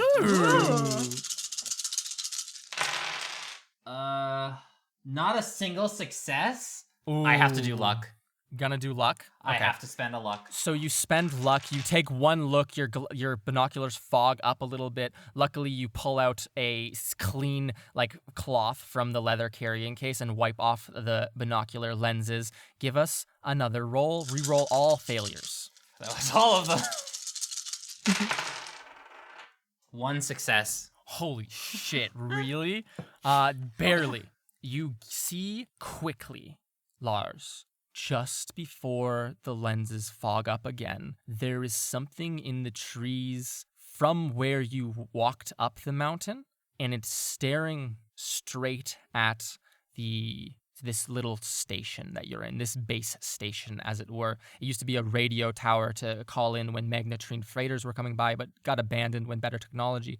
But it's up here with good vantage point and trees surrounding it now, and you see some large figure, looks to be person-sized, in the trees, high up in the trees, staring at you. You see its eyes glint as if it's a bird looking at you, though. And then the lenses fog up, and you can't not see it any longer. Oh, why do they have to fog up? Are you okay? She's not lying. There's something out there. It almost looked like some kind of bird in the trees. There's a lot of birds in the trees. I know it's a little weird coming from, the weird bird kid, but I swear it's like a person was in the tree, but it also might not be a person. So there was a person-sized bird in the tree? Or is it a bird-sized person? That'd be amazing You know to what? see. It could be either of those things. They kind of my binoculars kind of fogged up, but there is something out there. Well, All right, here, I'll go take care of it. if there, I just had a warm up. You can't You wanna walk keep out the beating front door? everything up. This is me, like, Yeah. I want to be clear, as a player, I'm trying to be held back here. However, Yes. if none of you want to do that, Are you then sure I'll commit. you want to go out there? What if it attacks you? You already fought something today. You don't have to do it again. It's already been hit by a truck. I feel like most of the job is probably already done. The birds back home were acting strange too. That's what my dad said on the radio. Maybe there's something that's making them all act like that. Do you think whatever's out there could be the reason why they're acting so strange? I mean, birds in the wild would not be able to boil their own water. Maybe it has something to do with that. Sometimes you have to be careful about noise because if they hear certain sounds, even ones that we can't hear, they start to get very, very upset. And that's a radio tower. And radios, they do sounds at frequencies that we can't really hear. They're waves. And so maybe there's something with that. I don't know. but is it still working? It shouldn't, but maybe it is. Ingrid. Can I is there any way Yeah. that I can try to figure out if perhaps there might be something coming from that tower that is still in operation?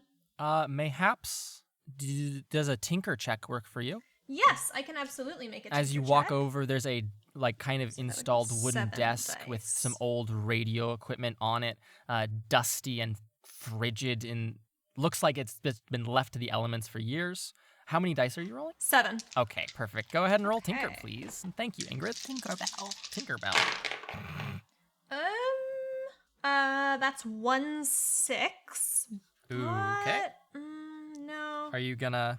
Do I want to? Let me see what effect I could potentially buy. I think there's with some Tinker fairly good first. ones. This is going to be the Tinker Manipulate. It's going to be manipulate. If it's possible if it's possible to assist, would there be anything in my encyclopedia about Ooh, newer that's technologies and quite such? Interesting. Yes. Yeah, I'm gonna spend a luck because I see that one of these effects is you do it quickly, and I feel like I am in a hurry here, so I'm going to roll these and 6 so dice again.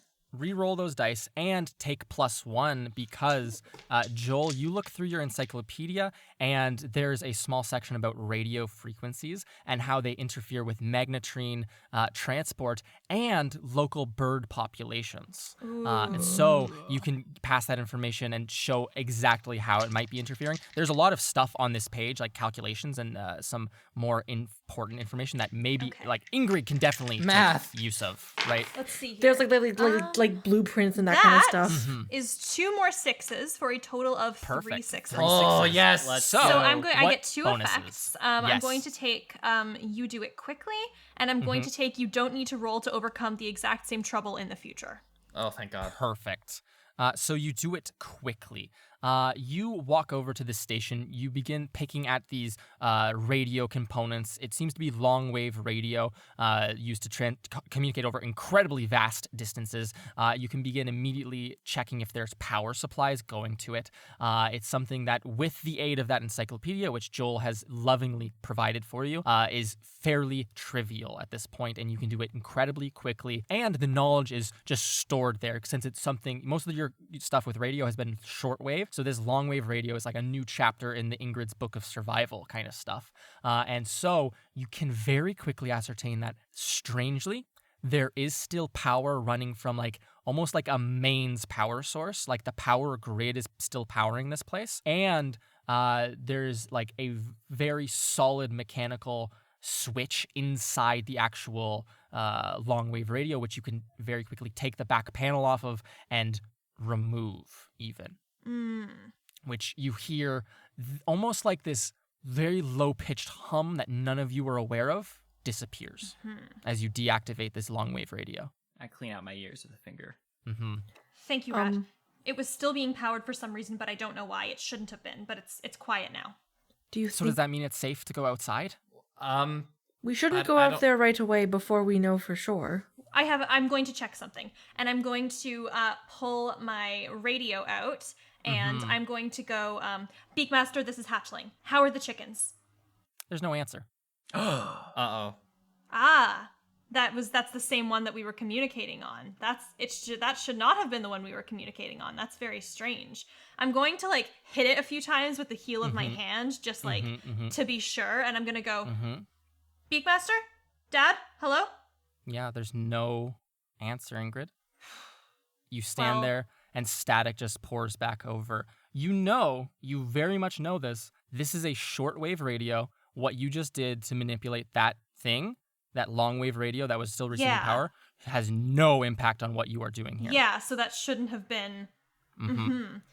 I think the I'm two gonna be things like... I think that come to mind are either your dad's batteries are dead, which does not seem likely, or maybe the blizzard is interfering with things. Those are the first two things that come into your mind. There's a third thing that you don't want to think about, which is maybe your dad got hurt. Yes. We need to deal with this very quickly. This shouldn't have affected the radiation, and I don't know if it affected the chickens. But I hope that it's safe because I really want to get home. I'll go ahead and do one more scout and see if that thing is still out there somewhere. Okay. Go ahead. Okay, so is that another 10, I guess? That's another 10. And as you guys take your tentative steps out, Lars does a peek to see if that thing I almost is feel still like here. it's better to roll low amounts of dice because it's easier to roll them.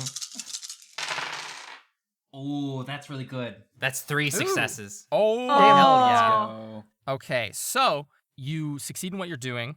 You get to ask 2 of these questions on page 75. So I get to ask 2?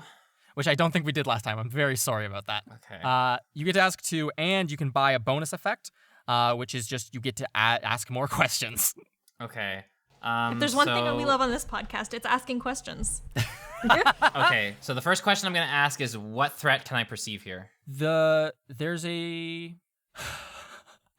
humanoid-sized bird in the eaves of this little cabin now. It moved. You don't see it in your binoculars, but you hear the creaking from above you, and it seems like it might try to swoop down and grab you if you just walk slowly out the front door.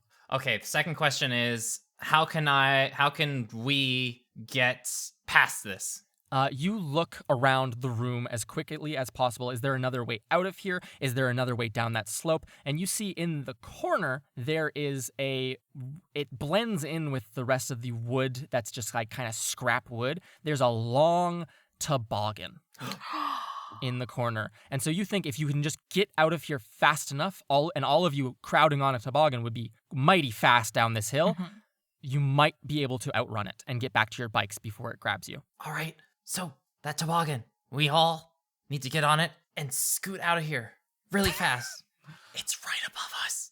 And you all look up and you see like little bits of dust falling from the ceiling as you hear a creaking above that before you just thought was the old building creaking in the blizzard, the storm that's kind of started up outside, but now is, to be something on top of the cabin. Joel, did you want to do something? Just with the understanding now that it is either a bird creature or a humanoid bird. Yes. Werebird. Werebird. Shit. But birds aren't people. Wait a second. and people wear costumes sometimes. Joel's brain overheats and they fall over. Their brain going. No. They were actually a robot. Yeah. Very quietly, he's like, maybe something to help. Animals tend to get disorientated when it comes to waving light, and he points over to the fire where there's I'm guessing like there's like sticks sticking out of it kind of thing. Maybe absolutely. if we take one and like wave it back and forth, it'll scare it off for a bit, giving us a better chance to ride down the hill. That's very smart. I think that's a wonderful That's idea. very smart. Okay, he walks over and takes out one of the sticks. Oh my god! Yeah, Yash immediately just goes to try to take it from your hand. You are too small to be handling fire. Even Absolutely. I know that. But I'm a All right, smaller so- target. I'm gonna get the toboggan and I'm gonna set it up and I'm gonna have everyone get on it. Yes, you arrange everyone. Who is going to be driving, which is to say, who has the best move, which I think is still Ingrid, right? My move would be 2 + 4. My move is 6. I believe 3, Yash's so move is no-go. also 6. Yeah, Okay. I But also if have a we're 6. all ourselves moving on a toboggan, we're all kind of steering it with our own body. So if we Yeah. like give direction, then we can. True. So whoever's going to roll, take a +1 because of the fiery sticks that you're going to be waving. Because you can only help once per roll. If all of you, like if there was no fiery sticks, I'd give a +1 to that argument. But since you can only give +1, could Well, also Yash be- took the stick. Joel is helping too much. Stop yeah, it. Actually, This could be a lead. This is fascinating. I was gonna say, okay, let me pause and think. Okay. Let's say the burning stick is an item, which Yes. just gives whoever is wielding it a +1 to distracting or to fighting and doing stuff, right? So Yash, take that. Don't get too close. Additionally, someone could make a lead. So you, as the person who's finding the toboggan, as pointing everything out, Lars, make a lead roll, Okay. which allows you to make like a dice pool that you can hand out to other characters. And your and successes kids. become a dice pool. So if you get 1 success, you have 2 dice to give out. If you get more, you have more dice to give out. So you just need 1 success, and you can give like an extra die to this entire arrangement. Okay. It's a whole convoluted affair. So I can roll lead, but it's only gonna be a 3. Good luck. So here we go. Nope. Nothing. Oh, I will use that's my really luck. bad. My last luck. Oh, your last luck. Smart All right. move, because you get a condition if you fail a lead roll. Yes. Last luck.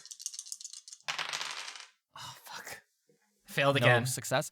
Do you want to push? So what does pushing do? It gives me a condition. Right. Pushing, you must mark a condition before you do it and describe to me how you push yourself to the absolute limits in order to try to succeed. And it's the same thing where you get to re-roll all failures. Okay. So let me see. I will take the scared condition. Perfect.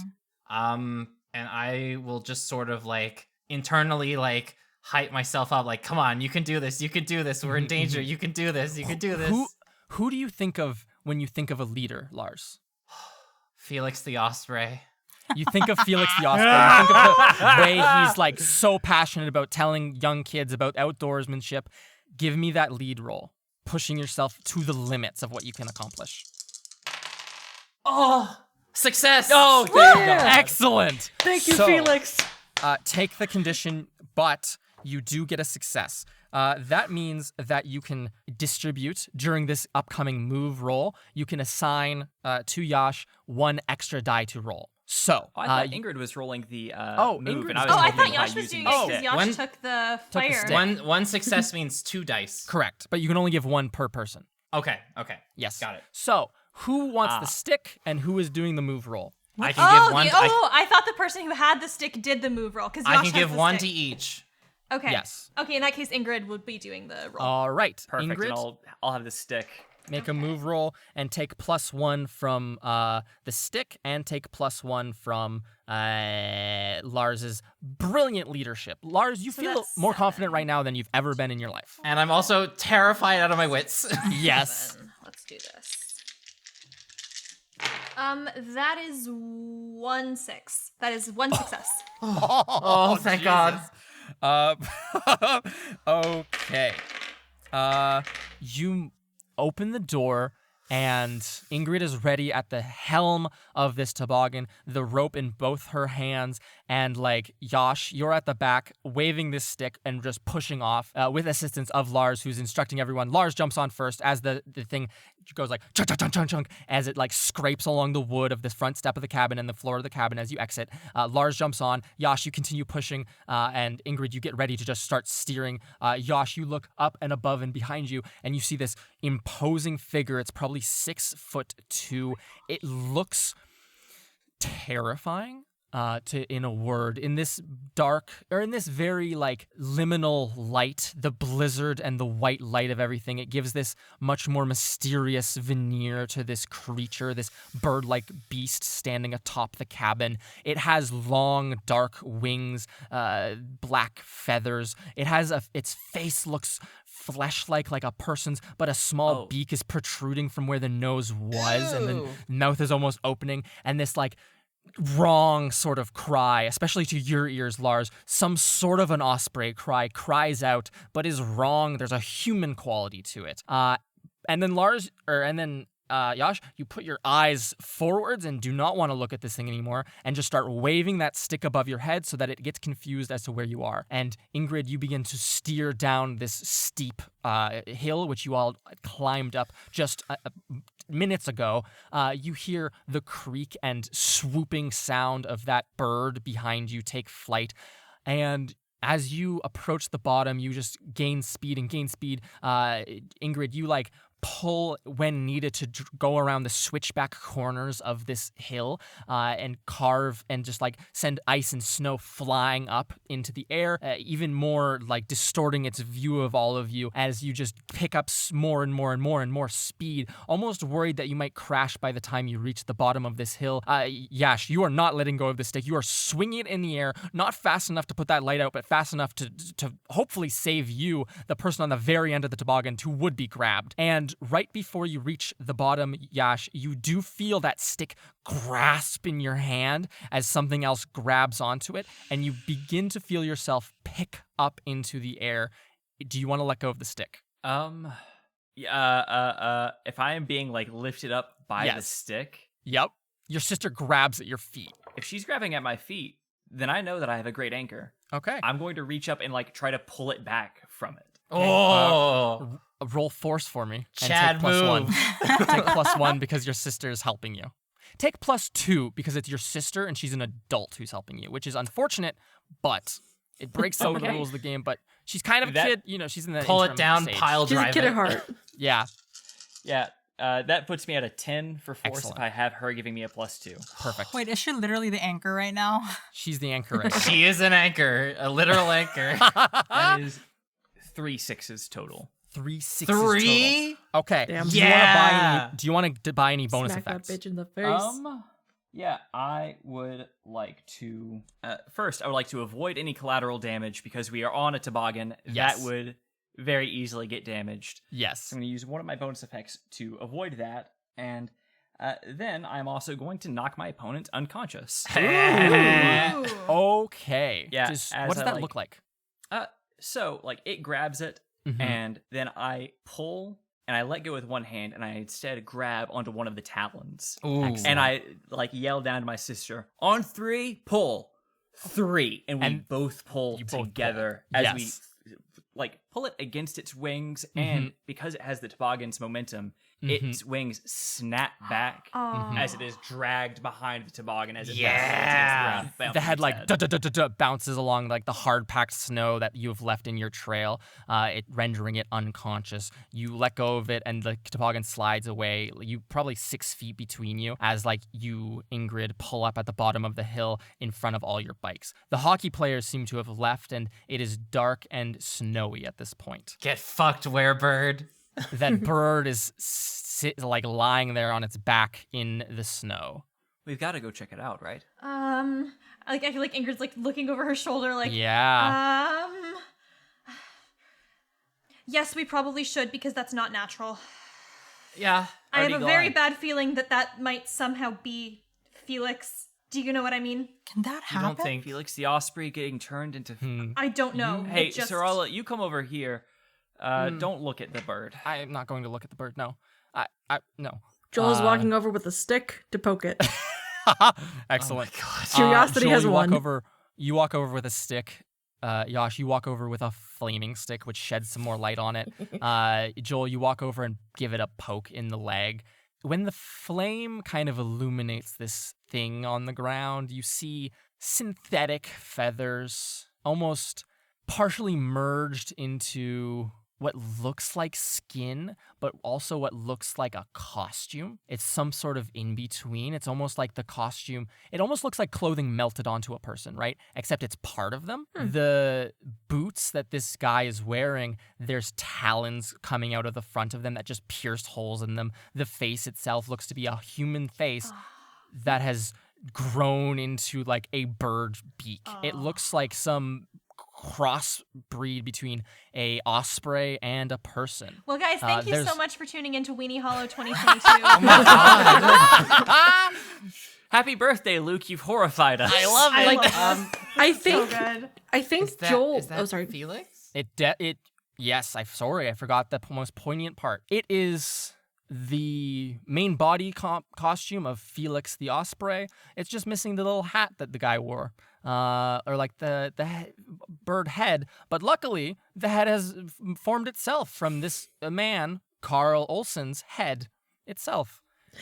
Joel, what's up? I think Joel's not Not 100% understanding like everyone else has like the idea of like the implications of what like crazy sci-fi thing this means. Joel's not getting at, so he's like looking for like the seam, I think, of like the head. It looks enough like a costume that I think you could be very easily, like, it's a very easy mistake to I think make, he's right? thinking to like watching like Scooby-Doo cartoons. Like there's always like a reveal at the end of like this is what it really was. And so he's like looking around to be like who is this person? To like What do the rest of you do? Is it breathing? Lightly. But it doesn't seem like they're going to wake up very soon. They seem unconscious, like they got their head crunked along the ground for like 6 or 7 meters. All right, Okay. it's alive. We're fine. We need to go. I don't want to be What here. do we do? What do we do about it? We can't kind of just leave it here to wake up and do something else, right? I mean, technically right now it is a bird, and these birds can survive in the snow. So technically it should be fine. But it's not really a bird or a person in a costume. It's something in between, like when you skin a rabbit and it's half a rabbit and half food. I'm also more concerned about our safety and anyone else's safety than the safety of this thing. What Ingrid just said was buck wild, but carry on. Yeah, that ruled. Well, What do you do with it? The bird. What do you do with Felix the Osprey? that we do. Listen, if we stick around to try to take care of it, we bury it in the snow. But what if it's like, because it's not dead? Like, But it and did try to hurt us. I don't think we have really like some time to tie them up and prevent them from doing anything, unless someone just has like a human-sized cage that we can put this osprey. There's a chicken coop back at my house. What we can do is we can put its body on the toboggan. Somebody can drag it behind us with a rope. I can do You that, wanna so bring I this can use thing my with bike. us? We can put it in the coop. It's chicken wire. I don't know how well it'll keep it, but we shouldn't leave it here and we shouldn't leave it out in the open. Well, chicken wire is good for keeping more than just chickens out. If the plan is to go to your house for the evening, I need to call my mom. There's a phone at the house. Okay. And then we cut to the house. Oh, I'm scared. Oh, God. The Rabid blizzards- chickens! The blizzard is Did you all not expect a horror thing, really? No, not really, but I'm Expected it. here No. for it. It's awesome. I just wasn't still expecting. some Like, movies. I'm concerned about the murderous chickens. I wasn't expecting Alfred Hitchcock 2.0. That may or may not be I thought here. this would be techier, but I love what this is. You all pull up to Ingrid's bright red house. After biking along in the blizzard for 20 minutes, you've gone slowly on the side of the road, careful and almost concerned that you've missed her house. But then bright red, the siding emerges from the white, essentially wall of snow in front of you. You're all in all on a bike. Yosh, your sister's riding on the back of yours, kind of like standing up on presumably the pegs, like a cool kid. You obviously have pegs that you took from someone else's bike. I did steal. They're also like mismatched pegs. Yes, excellent. And then behind someone, probably Ingrid, maybe your bike, or maybe lashed to like two of your bikes is the the toboggan, which you are pulling with the unconscious body of Felix the Osprey on it. You pull into the driveway, Ingrid, and you immediately jump off your bike. Okay. What are you going to do? No one comes out to greet you. Your father's truck is here in the driveway. I would definitely like be making my way inside, and I would be definitely raising my voice, just like Absolutely. pulling it open, be like, Dad, are you okay? I couldn't reach you. Are you okay, Dad? You do not hear your father reply. Yeah, I'm rushing into the house as quickly as Absolutely. possible. You rush into the house through the little mud room. You don't even bother to take off your boots, or even like stomp them to get the snow off of them. Your boots. You rush into like the dining room, which is seldom used, dust on the table. You glance left and right. You do not see your father. You do see a large storm door that has been broken down, though. There's a bit of like blood on the handle, and it looks like a big dent in the storm door. You don't think... You see, Ingrid, in case this interests you in this single moment of safety, you see your dad's fire axe that he used last night to cut wood by that storm door if you wanted to grab it for safety. Absolutely. Okay. It's You like rush too big over for and- me. My Yeah. hands are like shaking a little as I'm holding it, but Okay. Tell me where you go in the house. is there like, has the blood left any sort of like trail in any way, or is it just on the handle? It has... there is a slight trail, less so of like being dragged and more just drops along the floor that get a bit larger as you go through the house. It looks like some of the stools in the kitchen itself that your dad likes to sit at, because he doesn't like standing at the stove, he likes sitting at the stove. One of those is just cracked, almost like something thrashed around in here. There's also blood on the walls and like the backsplash here. And the door downstairs into what your dad's the place your dad doesn't really let you go very often, but like his survival bunker, that door is open, and the lights are on. You hear panting coming from downstairs. Yeah, I'm gripping onto the axe and I'm heading to the bunker. Okay, you take one step after the next down these stairs. Thud, thud, thud go your sorrel boots on the shoddily built wooden stairs. The little chain that dangles from the light touches you on the shoulder, and you just squirm to get past it. You look around the corner, not going quite down the stairs, and you see the large steel door on the other side of this concrete room is shut. A big bloody handprint near it, as if someone was leaning on it and they pulled it shut. And you also see a four-legged kind of chicken. It looks almost like it has scales growing and a long tail. It looks large, almost like a small dinosaur, almost, Ingrid, from what you've learned about in like history classes or like biology class. And it looks to be about the size of a small, like a larger sheep, like big. Make a sneak roll. Okay. That is... These fucking chickens, bro. Oh, I took a skill in sneak and then I moved it to calculate. Fuck. So it's just 4. Should have done the math before you went down, Calculate your girl. way out of this one.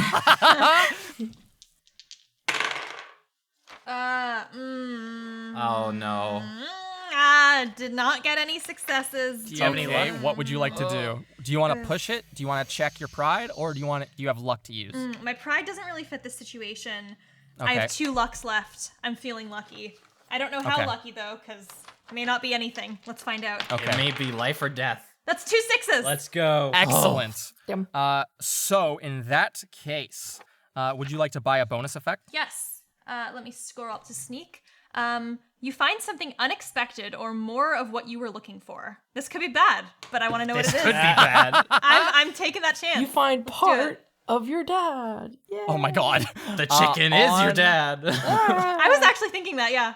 You find on the shelf right in front of you, like next to all the rest of the survival tools, on the left, you see like the big piles of feed for the chickens. You also see there's a small container that has remaining 8 of those antitoxin needles that you had been giving to the chickens for botulism.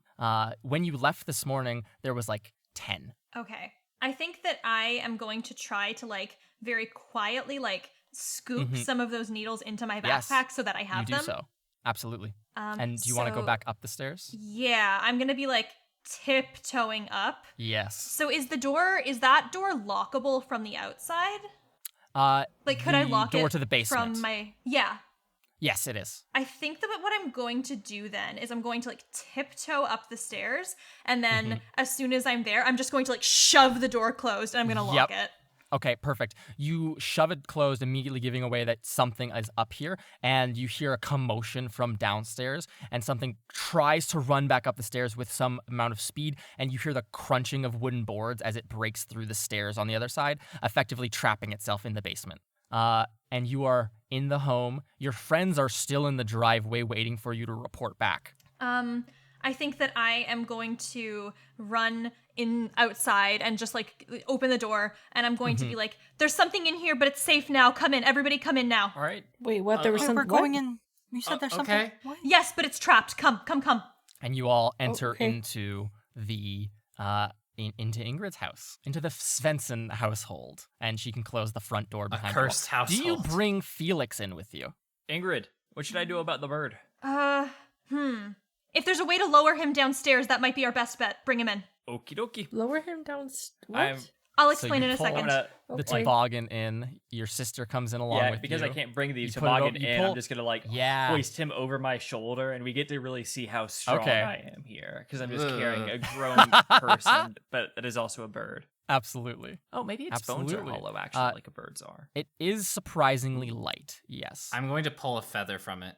Absolutely. It's synthetic to your Mm. touch. Like something that would be put, like you could buy this at like the craft store, Lars. But could you give me is there a skill that you have, maybe comprehend, to like get a read on this feather and the general, what's going on, I guess, of like the birdification of the sky? I can do Calculate that. might I also could be comprehend something that. you want to think about here because that has also a lot of like questions about what is its purpose, how does it work, how can I use Ooh. it, etc. Yeah. Which one? Investigate or Calculate. calculate? Ben, did you want to roll calculate or did you want to roll comprehend? Comprehend is higher. Perfect. Okay. I got Perfect. two. I got 2 6. Comprehend. Okay. 2-6. So you have the right piece of information or to be able to find it at a library. I will give you the information.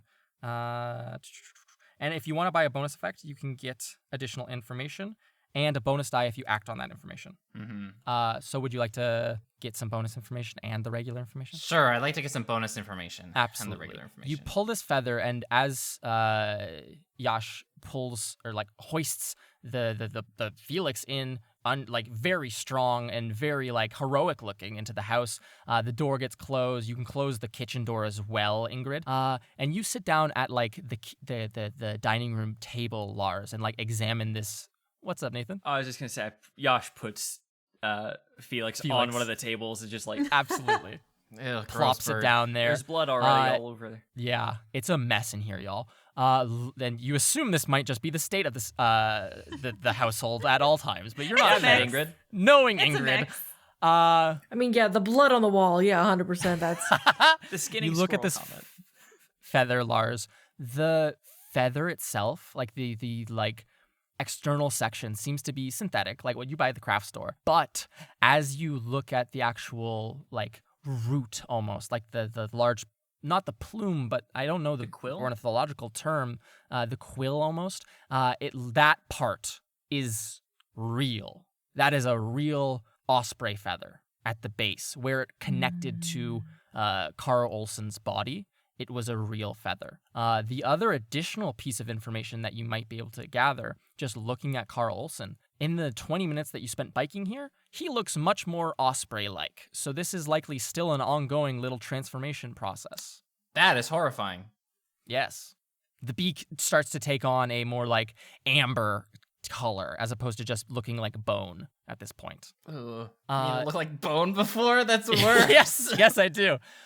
You all hear outside, Ingrid, you kind of like go over to the window and like look out where the chicken coop ought to be. You see a large hole blown through the side of it, almost like something burst out of it. And you just generally see carnage within of little chickens strewn about. Okay. What I think I might do is I might sort of dig through my backpack and grab one of those needles and say, Yes. okay, Lars, what is your thinking on this? I want to give it this antitoxin. I don't know what it'll do exactly because I've never seen anything like this before, but I think it might be the best thing we can do here. You want to give Felix the antitoxin? This is what we give to sick birds, and this is a sick bird. He has botulism? Well, not exactly, but something like that maybe. I don't know. If that's what you think will help, then I see no reason why not. I mean, go for it. What I'm harm going could there be? to... Absolutely. You take this needle. It has an orange fluid in it. Where do you want to inject it? Normally you do it to like the back of the chicken's neck. Yeah, I think I'm gonna try to like push some of these fakey feathers aside and try to find the closest equivalent spot. Absolutely. And try to just get it in there. Where would I insert this like botulism antitoxin needle on a human? You go for the Stomach. like rear, almost nape, and inject it. It's the same feeling as when you inject it into the chickens in the morning and the chickens in the evening, those with suffering from botulism. And you hold it until the fluid drains from the needle, Ingrid, and then take a step back. Immediately, Lars, you can see that amber coloration of the beak begins to lessen just ever so slightly. The thing you had just noticed occurring seems to have halted in its tracks and begun to recede. I am not a doctor. This does not look like botulism. Do you think it might have anything to do with the water? That's the most Ingrid? suspicious thing. What does your dad know? Like, do we know what this, like, stuff actually is? Where is your dad? I think he got hurt, and I think he might have locked himself in somewhere.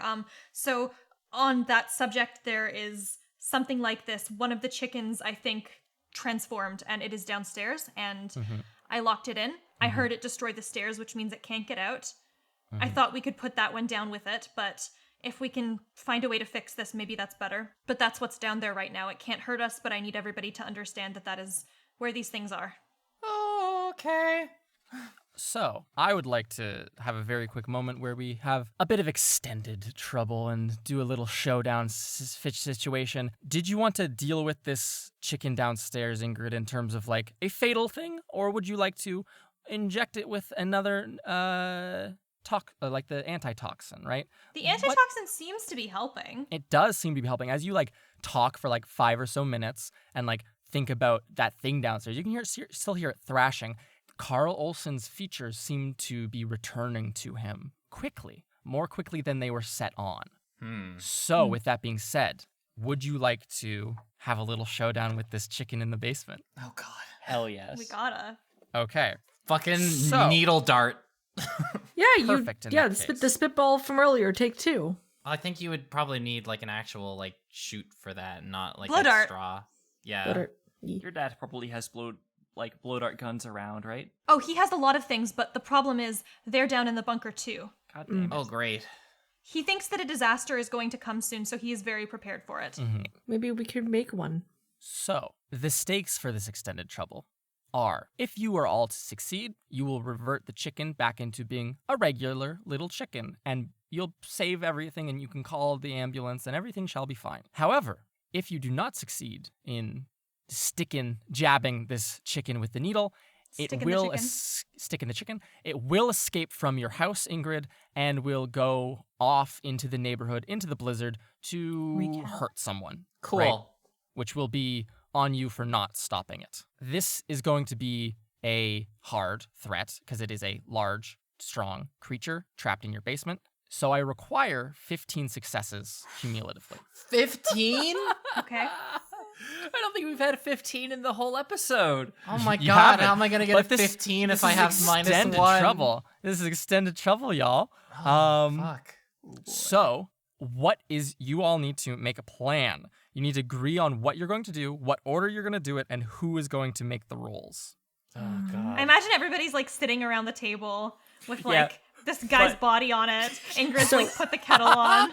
Yes. So I think a good plan itself would be, because Ingrid, you said that there was a lot of stuff downstairs and this creature seems distracted. If we threw something down there and hit a far wall, maybe it's feral enough that it doesn't realize and will run to the other side, giving us more time to prepare something to shoot At it, like the dart? We could put my car down there. I can control it with this little remote control. It can chase it around. Good idea. Perfect. And so then we'll just need to get something up here to shoot a needle and inject liquid. I got a question.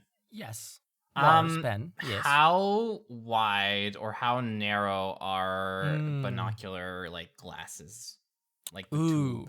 Well, it's the 80s. The optics might not be amazing, and just because of like you and your grandmother not being like the most well off, they might be a bit older, and so they might be a smaller diameter and thus a smaller magnification. So I think it's really fun if you're saying you want to use your binoculars as like a little.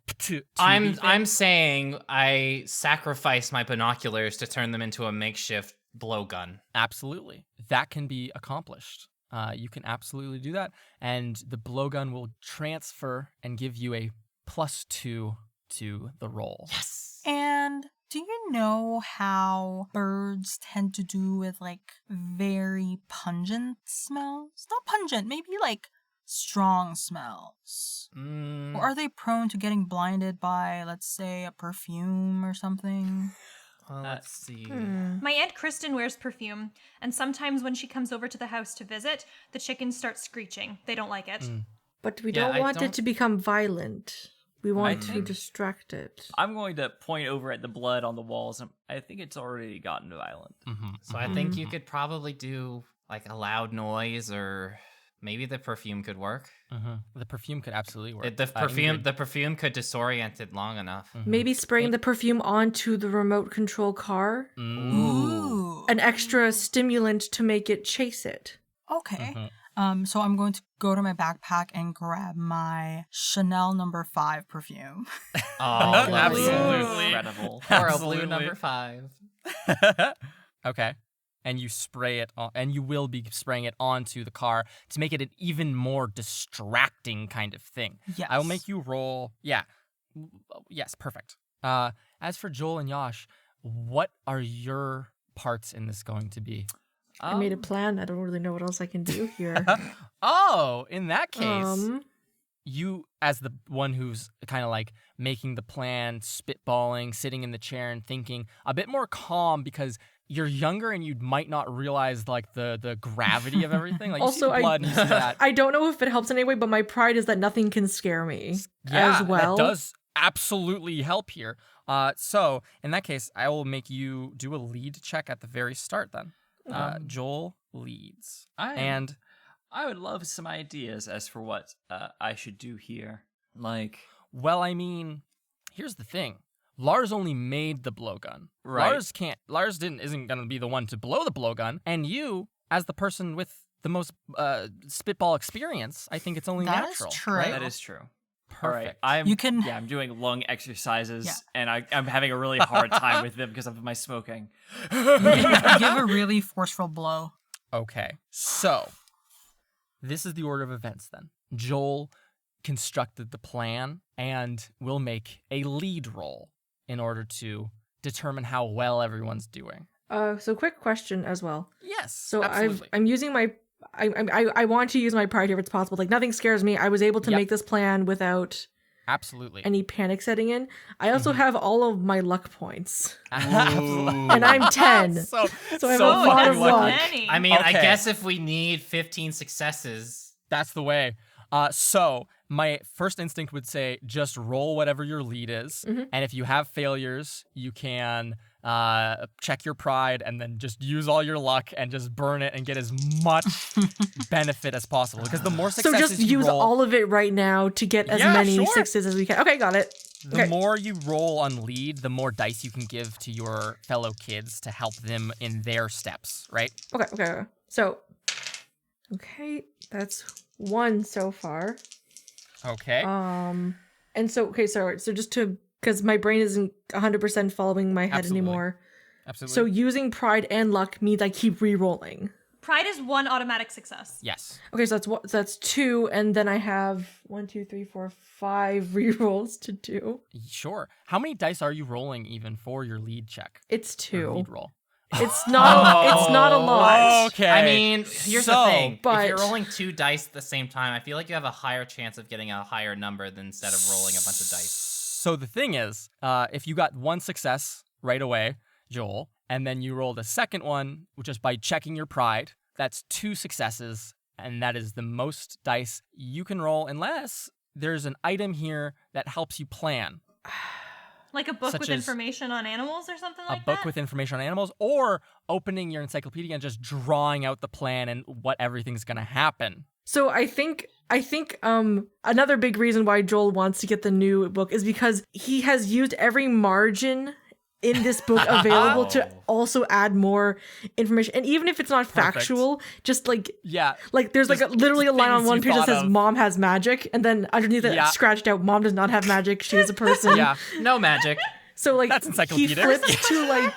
he flips to one of the pages that it's like a dedication to art or something. So it's just like the picture, and then it has like the little dedication, and they leave a blank space for the rest of the page, and he just starts writing out he starts just writing it out. Okay, so, and then Yash, yes. I can hold after you explain this. I just have another action that I want to put forth.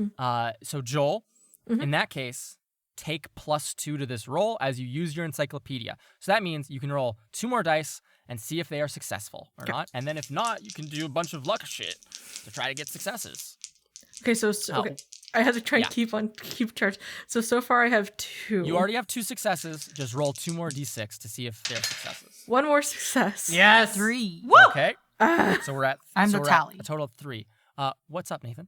I was wondering if it would be possible for me to actually have a moment between Yash and Lars where I would like to use the lead to heal Lars's condition. Oh. So in the moments before, as Joel, you're trying to write down this plan and figure everything out, as Joel's mind is racing, showing their future leadership potential. And just writing everything down, jotting everything down with 3 successes. In the other room, you, Yash, can pull Lars aside and also make a leadership roll to see if you can heal. Yeah, I'm just gonna take Lars aside and you seem more scared than usual. I'm kind of on edge, just a little nervous about this whole thing. It's kind of scary. Hey, you just found out today that Felix the Osprey was a guy in the costume, and he still is. That's probably what this thing is too, just guys in costumes, like Scooby-Doo. I don't think I've ever seen Scooby-Doo. My grandmother doesn't have a TV. All right, I'm gonna go ahead and roll lead. Roll your lead, to see if you can heal his condition. Okay. So I have 4 heart and 2 in lead. Perfect. That is 2 successes. Ooh. Perfect. So you heal his frightened. Yes. And you're not personally injured, are you? I am not. Or have a condition. So then I think I'm all good. Yeah, everyone's good. Everyone's good here. So everyone's amazing. So the 2 of you walk back in. How does Lars respond to this? Bolstering. I would say it's definitely calmed him down. Okay. But he's still kind of spooked. He is still quite shooketh. Oh, that's okay. Hey, it's good to be on your toes. That's how you know people are gonna sucker punch you. I'll keep that in mind for next time. This bird is gonna sucker punch you. I hope not. Okay. So you walk back into the other room. Joel tells you the plan and has done a masterful job doing so. There is 6 dice to hand out. You can give 1 out per roll. Okay, Sam? Okay. So essentially just everyone else take a +1 to your rolls, right? Got it. Joel, excellent leader. One day, your premium mayoral quality. Oh, hell yeah. Up next is going to be your action, Lars. Now that you've been the fright has faded away slightly thanks to Yash, Joel shows you his plan and says, the suggestion you had of I'm going to break my binoculars to make a makeshift blowgun. Please make a tinker roll. Shit. Or if there's another one you think is adequate that you do have skill in. But I think tinker is the most... Tinker makes the most sense. Which I have 2. Okay. So, but roll with a +1 because of Joel. +1 because of Joel. Okay. Because of me. This is probably not going to go well. It'll go fine. Nope. If I Nothing? can, is there a way I can assist? Because like, I just like have a decent idea of how to build stuff. I've probably seen a blowgun before, so it might be possible to like give help out Lars a hand. Yeah, you kind of look over his shoulder and like instruct as he's trying to like just break them in the first place, let alone craft them back together. So take +1 as well, an additional +1, Lars. I'll just roll another one. Yes, please and thank you. Nope. Is there a way I can use my pride to help? Because my pride is I can build anything in a pinch. I think that's the way that you gave +1 though, right? No, because the pride would be an automatic success once per session. And would I be able to give that success I might to have Lars? to use my pride. What's your pride, Lars? I pride myself in my knowledge of, ornithology. And that I know my way around a binocular. Oh, you know your way around a... Okay, yes, you can absolutely check your pride if you know your way... Oh, wait, why did you wait so long? I don't know, I thought I could do it without using it, but I guess I have to. All right, you are trying to snap this, and you just cannot do it. Ingrid is like, oh, please, just let me do it. And then you're I think she says that. She's like, please let me do it, I'll do a better job. And Lars, this is your moment. I am offended. You've checked pride. You know your way around a set of binoculars. Reroll all your failures. But a pride isn't a reroll. A pride is an auto success. A pride's an auto success. Pride is auto success. So you get an sorry. I apologize. Thank you, all my players. Sorry. Lars, you check your pride. You know your way around binoculars. You get 1 automatic success. Do you have any luck that you can use? No. Okay. So we're at a total. I am out of everything. So there is a intact blowgun though. It will work. There's no bonus effects, and you don't add it as supremely to the grand total. You're at 4 successes out of 15, everyone. So far. This is not good. Okay. Oh, sorry. There's an entire fucking thing here. There's a way to get extra rolls by checking conditions. So we have to do that. We will wait until everyone has rolled to see if we succeed. But in the event that you have not succeeded, if you check conditions all the way up to broken, you can change things into successes. Okay? What page is that? That is on page 71. So, though, moving on. You, Lars, have a blowgun. You hand it firmly, confidently to Yash. Emmy, you have a bottle of Chanel No. 5. Your dad gave it to you for your birthday and said, just for his special little girl. And you take it out, and you can try to spritz it upon Ingrid's remote control car. Roll for me, charm. And add +2 because you're using your perfume, and add +1 because of Joel's stellar leadership. 5 + 3 + 3. What's that? 11. So make a charm with 11, please. 3. Please get some good successes. heavens. You can end it right here. All 6s. All 6s. 1, 2, 3, 4. I got 4. Okay. And then I would like to also use my this is super dumb. But like so my pride is everyone knows me and wants my life. Does the chicken know me and love me? The chicken. From the brief whiff of the Chanel No. 5, I think it does. Actually, when Ingrid goes and feeds the chickens every night, she talks about how much she is like jealous of Emmy. I was about to say, the second you like the scent leaves the bottle, the chicken turns its head towards the door because it knows you have arrived. Unfortunately, the chicken, a feral dinosaur-like beast at this point in the basement, does not know you, nor does it want to be you. Okay. So just a 4. You can take a bonus affects, though. For charm. Yes. Such as, Is that the one? it's frightened. It's frightened. It's scary perfume. Yeah. The chickens do react strongly to Ingrid's aunt's perfume. So. I'll take it. Perfect. So, a spritz goes out. You hear a shudder from below as the chicken thrashes. The car is a stinky little car, Ingrid. It is now your turn to distract the chicken beast while while Yash can get into position to shoot it with this antitoxin. Is it not possible to use my luck for this one as well? You have luck? Yeah, I have one. Then... Yes. There was no opportunity. We've already used all my lucks, haven't we? Yes. Yeah. Done. We're running out of luck real quick. You had 5 luck. How did we use all of your lucks? For the leadership stuff to give out all the rolls. Leadership to roll everything. Why do you think everyone has to roll extra rolls? Luck is just roll the roll fails, all right? failures. Yes. So I got 2. Okay. 10. So the grand total, as it stands, with Emmy spritzing the car, is 10. Ingrid, it is now your turn. Yes. You are to distract the chicken beast while Yash gets into position. Yep. So Roll I'm for me. going to, for flavor, unlock this door. Yes. I'm going to like sort of push it open. Now, like Yes. with like the stairs destroyed, so this thing can't get up. I'm going to like sort of very gently like push my car so that it like lands on its wheels on the Yes. ground. You hear a This like rubber bounce of the wheels on the concrete floor. Yes.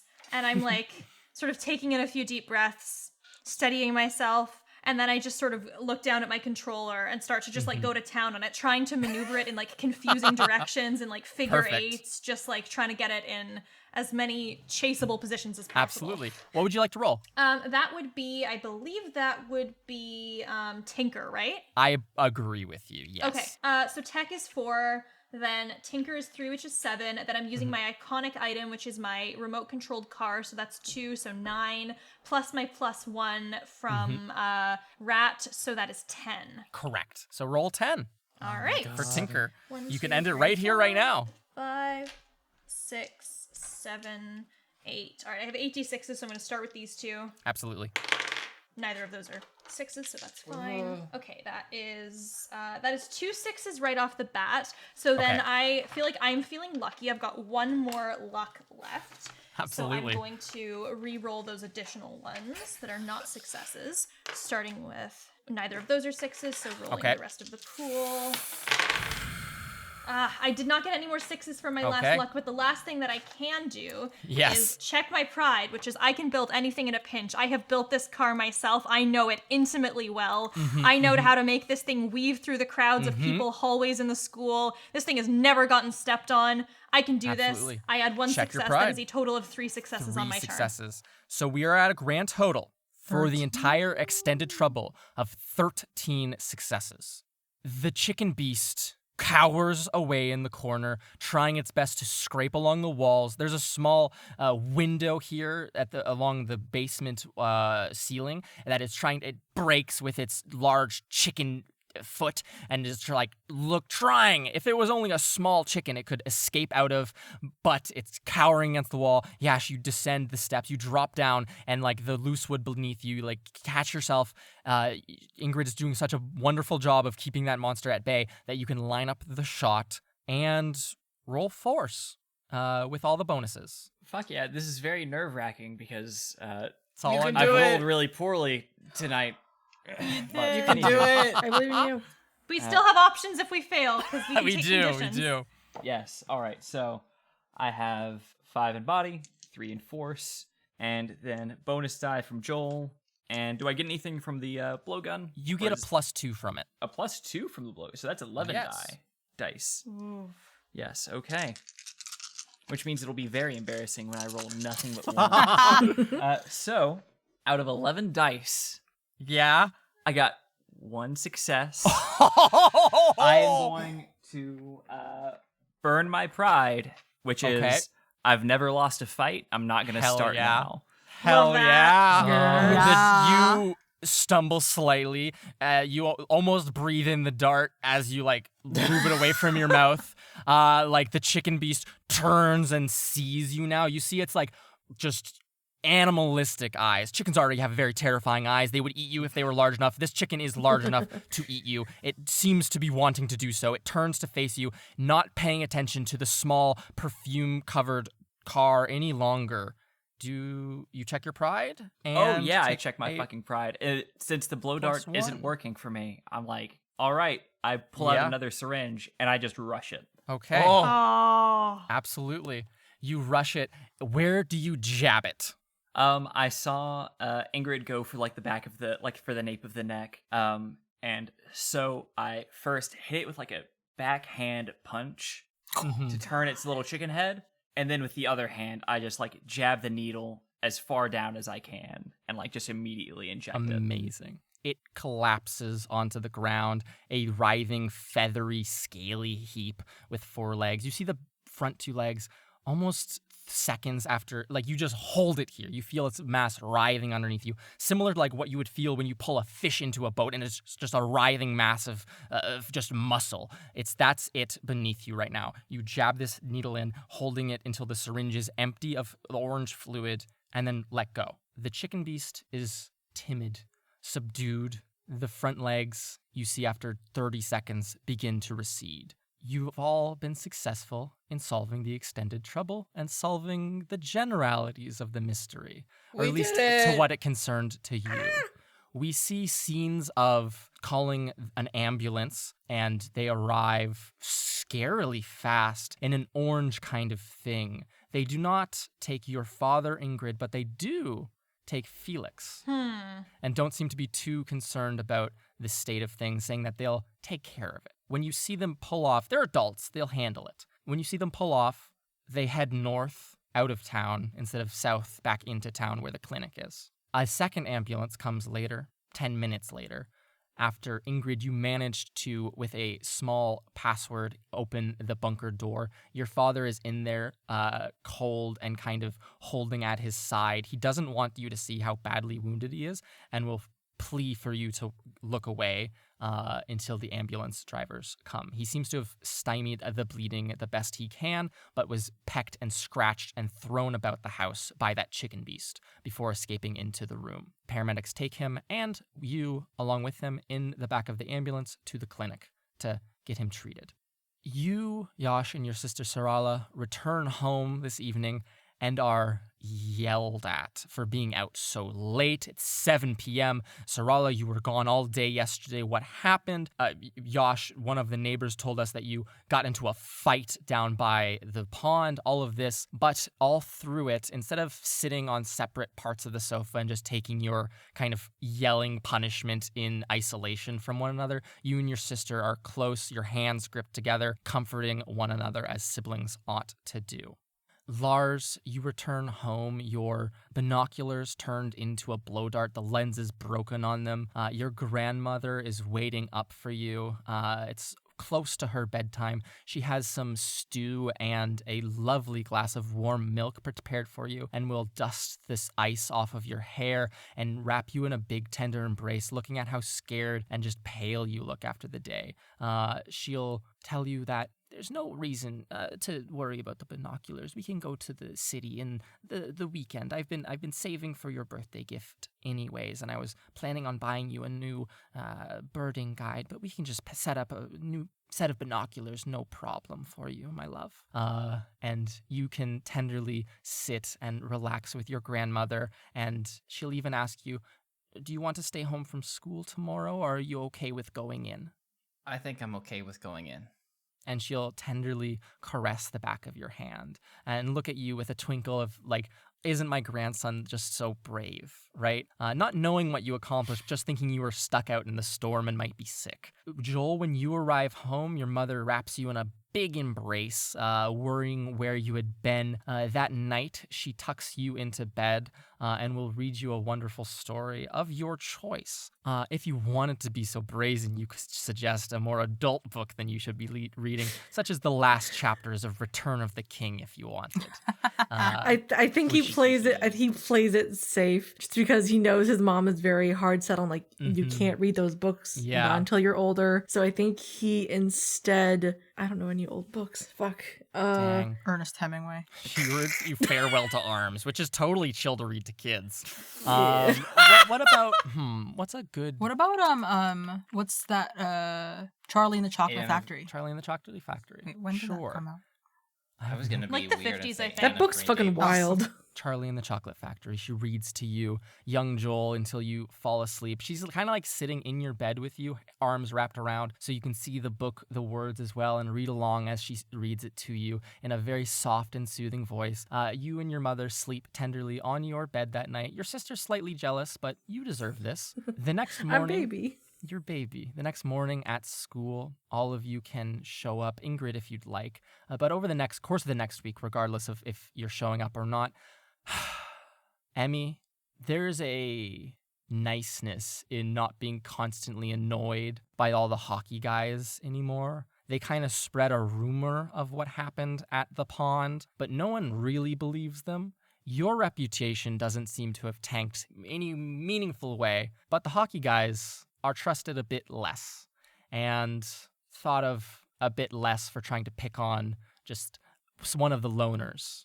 But nothing really changes. Life goes on. You still live in a small northern town in Sweden. It's still cold here. The adults still do what the adults still do. Your parents still fight over dinner and scold you when they need to. Ingrid, your father, heals and isn't that much better about his mood and attitude, but doesn't stop you from going and spending time with your aunt if you want to. Spending the weekend or night there watching movies and getting dinner. And that's where I think we'll end this episode of the podcast of Tales from the Loop. I hope you enjoyed this one. It's very long. If you enjoyed it, check out patreon.com/trialsandtrebuchets or check us out on Instagram at trialsandtrebs on both Twitter and Instagram. There's a Discord link in the description, as there is to a link to the Patreon and the Instagram and Twitter. And if you enjoyed this episode, any other episode, or want further episodes, leave a rating and review on Apple Podcasts or your podcatcher of choice. This is Luke, the master of the loop, Loop Master, signing off for the very last time for this incredibly long episode. Thank you everyone for playing with me, and happy birthday to me and the podcast. Happy birthday! Happy birthday! Bye!